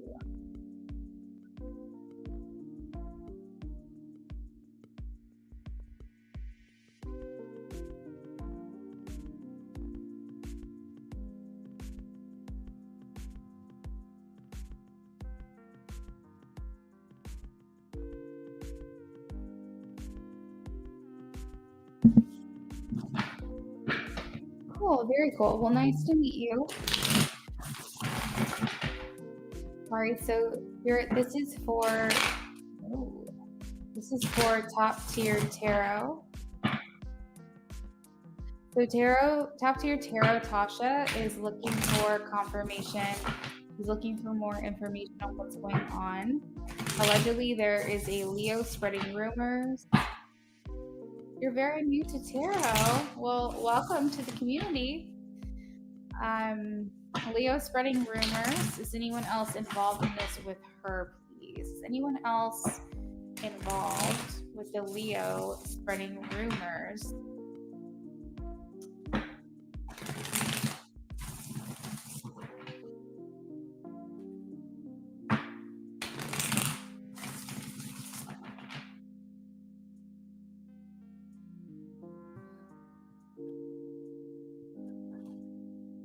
Okay, I am getting a no.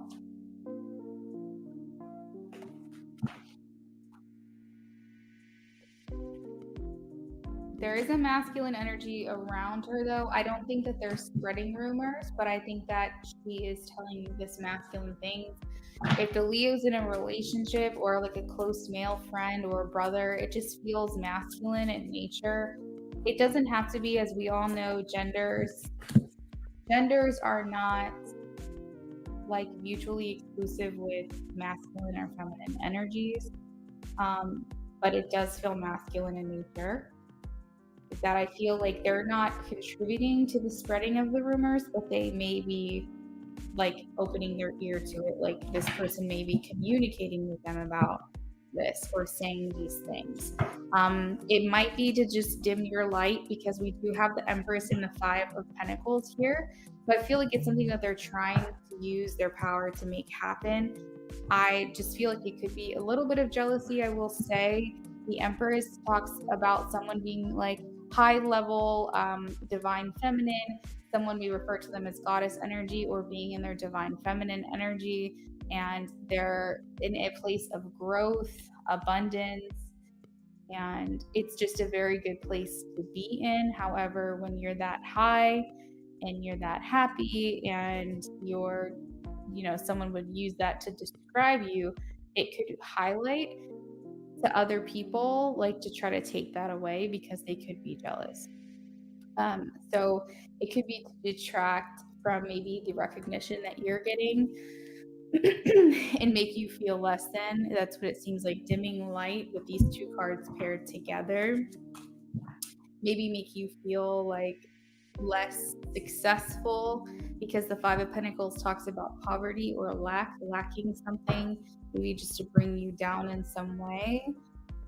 Yeah, she keeps posting things about me on Facebook. I block her, but everybody keeps saying that she's mad about my big TikTok. Oh, brother. Hold on. You're about to get another follower right now. I'm about to follow you, and you can go shove it with that energy. Are you also top tier tarot on TikTok?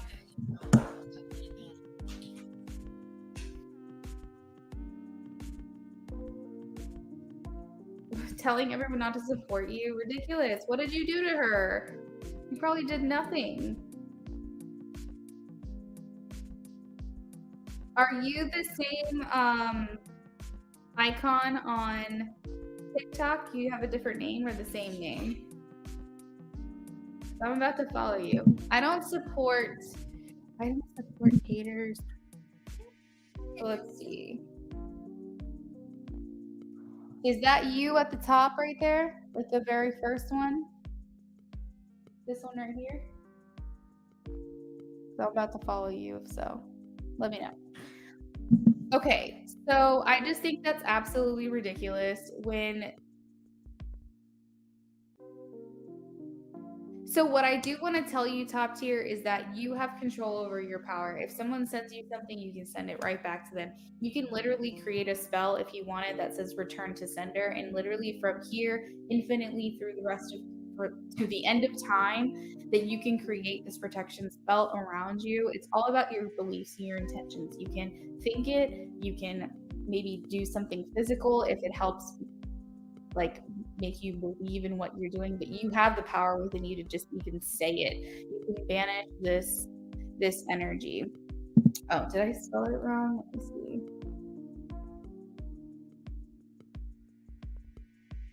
Top tier. Yeah, that's what I typed in, top tier.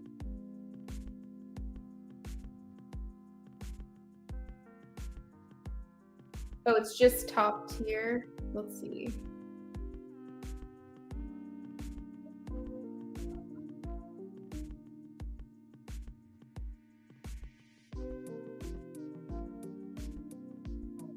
Let me see. This one might be you. Is it this one right here?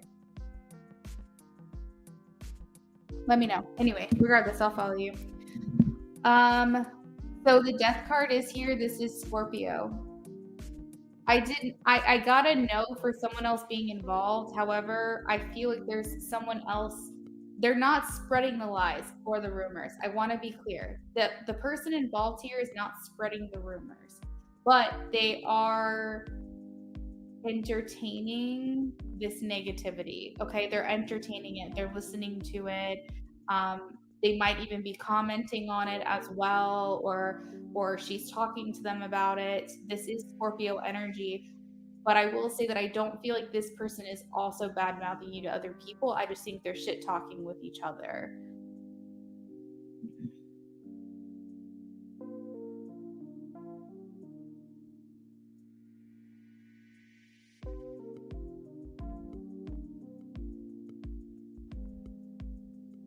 Mine is Luna. It's just Luna Affinity on TikTok, and it has my same icon.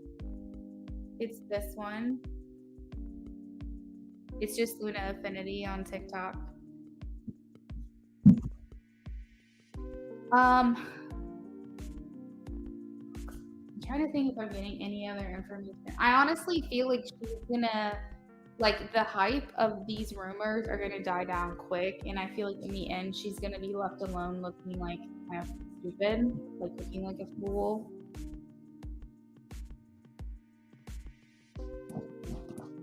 Just return it back to sender, because I see you overcoming these challenges. So if you feel like you have this like ick energy on you, send it back. Send it back to them. Don't even, like, my thing is what she wants you to do is put more energy on her than what you've been doing. You've been putting energy on yourself. You've been building up your social media. You've been doing really well, and I feel like with her, she's just in this jealous energy. And if you focus on that, then you become that. You know what I mean? What you focus on, you become. What you think about, you bring about. So try to pull back your energy from focusing so much on her, and focus more on like what you've been doing to build yourself up, because she's going to end up alone here in the end.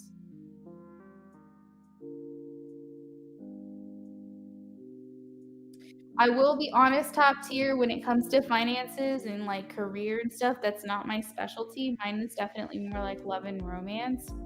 However, I've been reading professionally for 3 years. I could probably figure some answers out. If you had something specific that you wanted to know, I could definitely look into that for you. I just don't want to like tell you, oh, I'm this big career in finance. Like, I'm more life purpose, love and relationships, things like that. Those are what I specialize in. But I know that some people out there definitely like they love career in finance. They love seeing what abundance is coming in for people and things like that.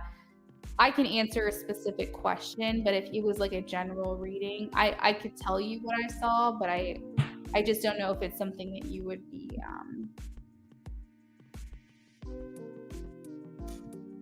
like fully like felt like, oh yeah, that helped me. I'm glad I got that reading. Just being honest. I'm fairly good with timing. spirituality messages from your ascended masters, spiritual team, and ancestors. I'm really good with that. I'm good with like self-development.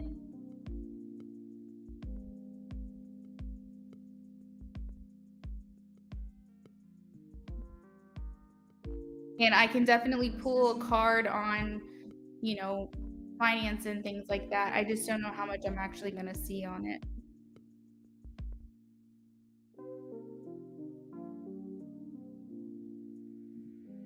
Yeah, definitely going to backfire for sure.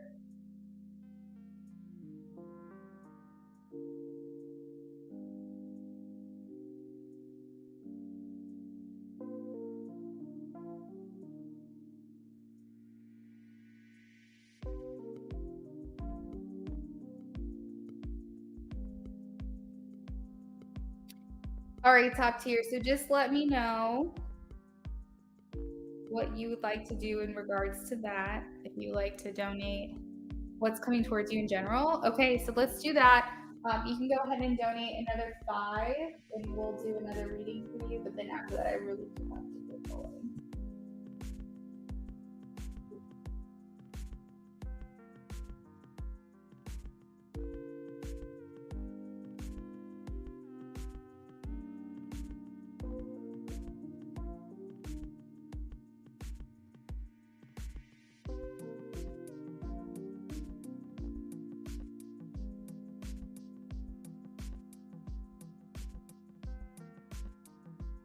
Yeah, girl, that works too. That works too.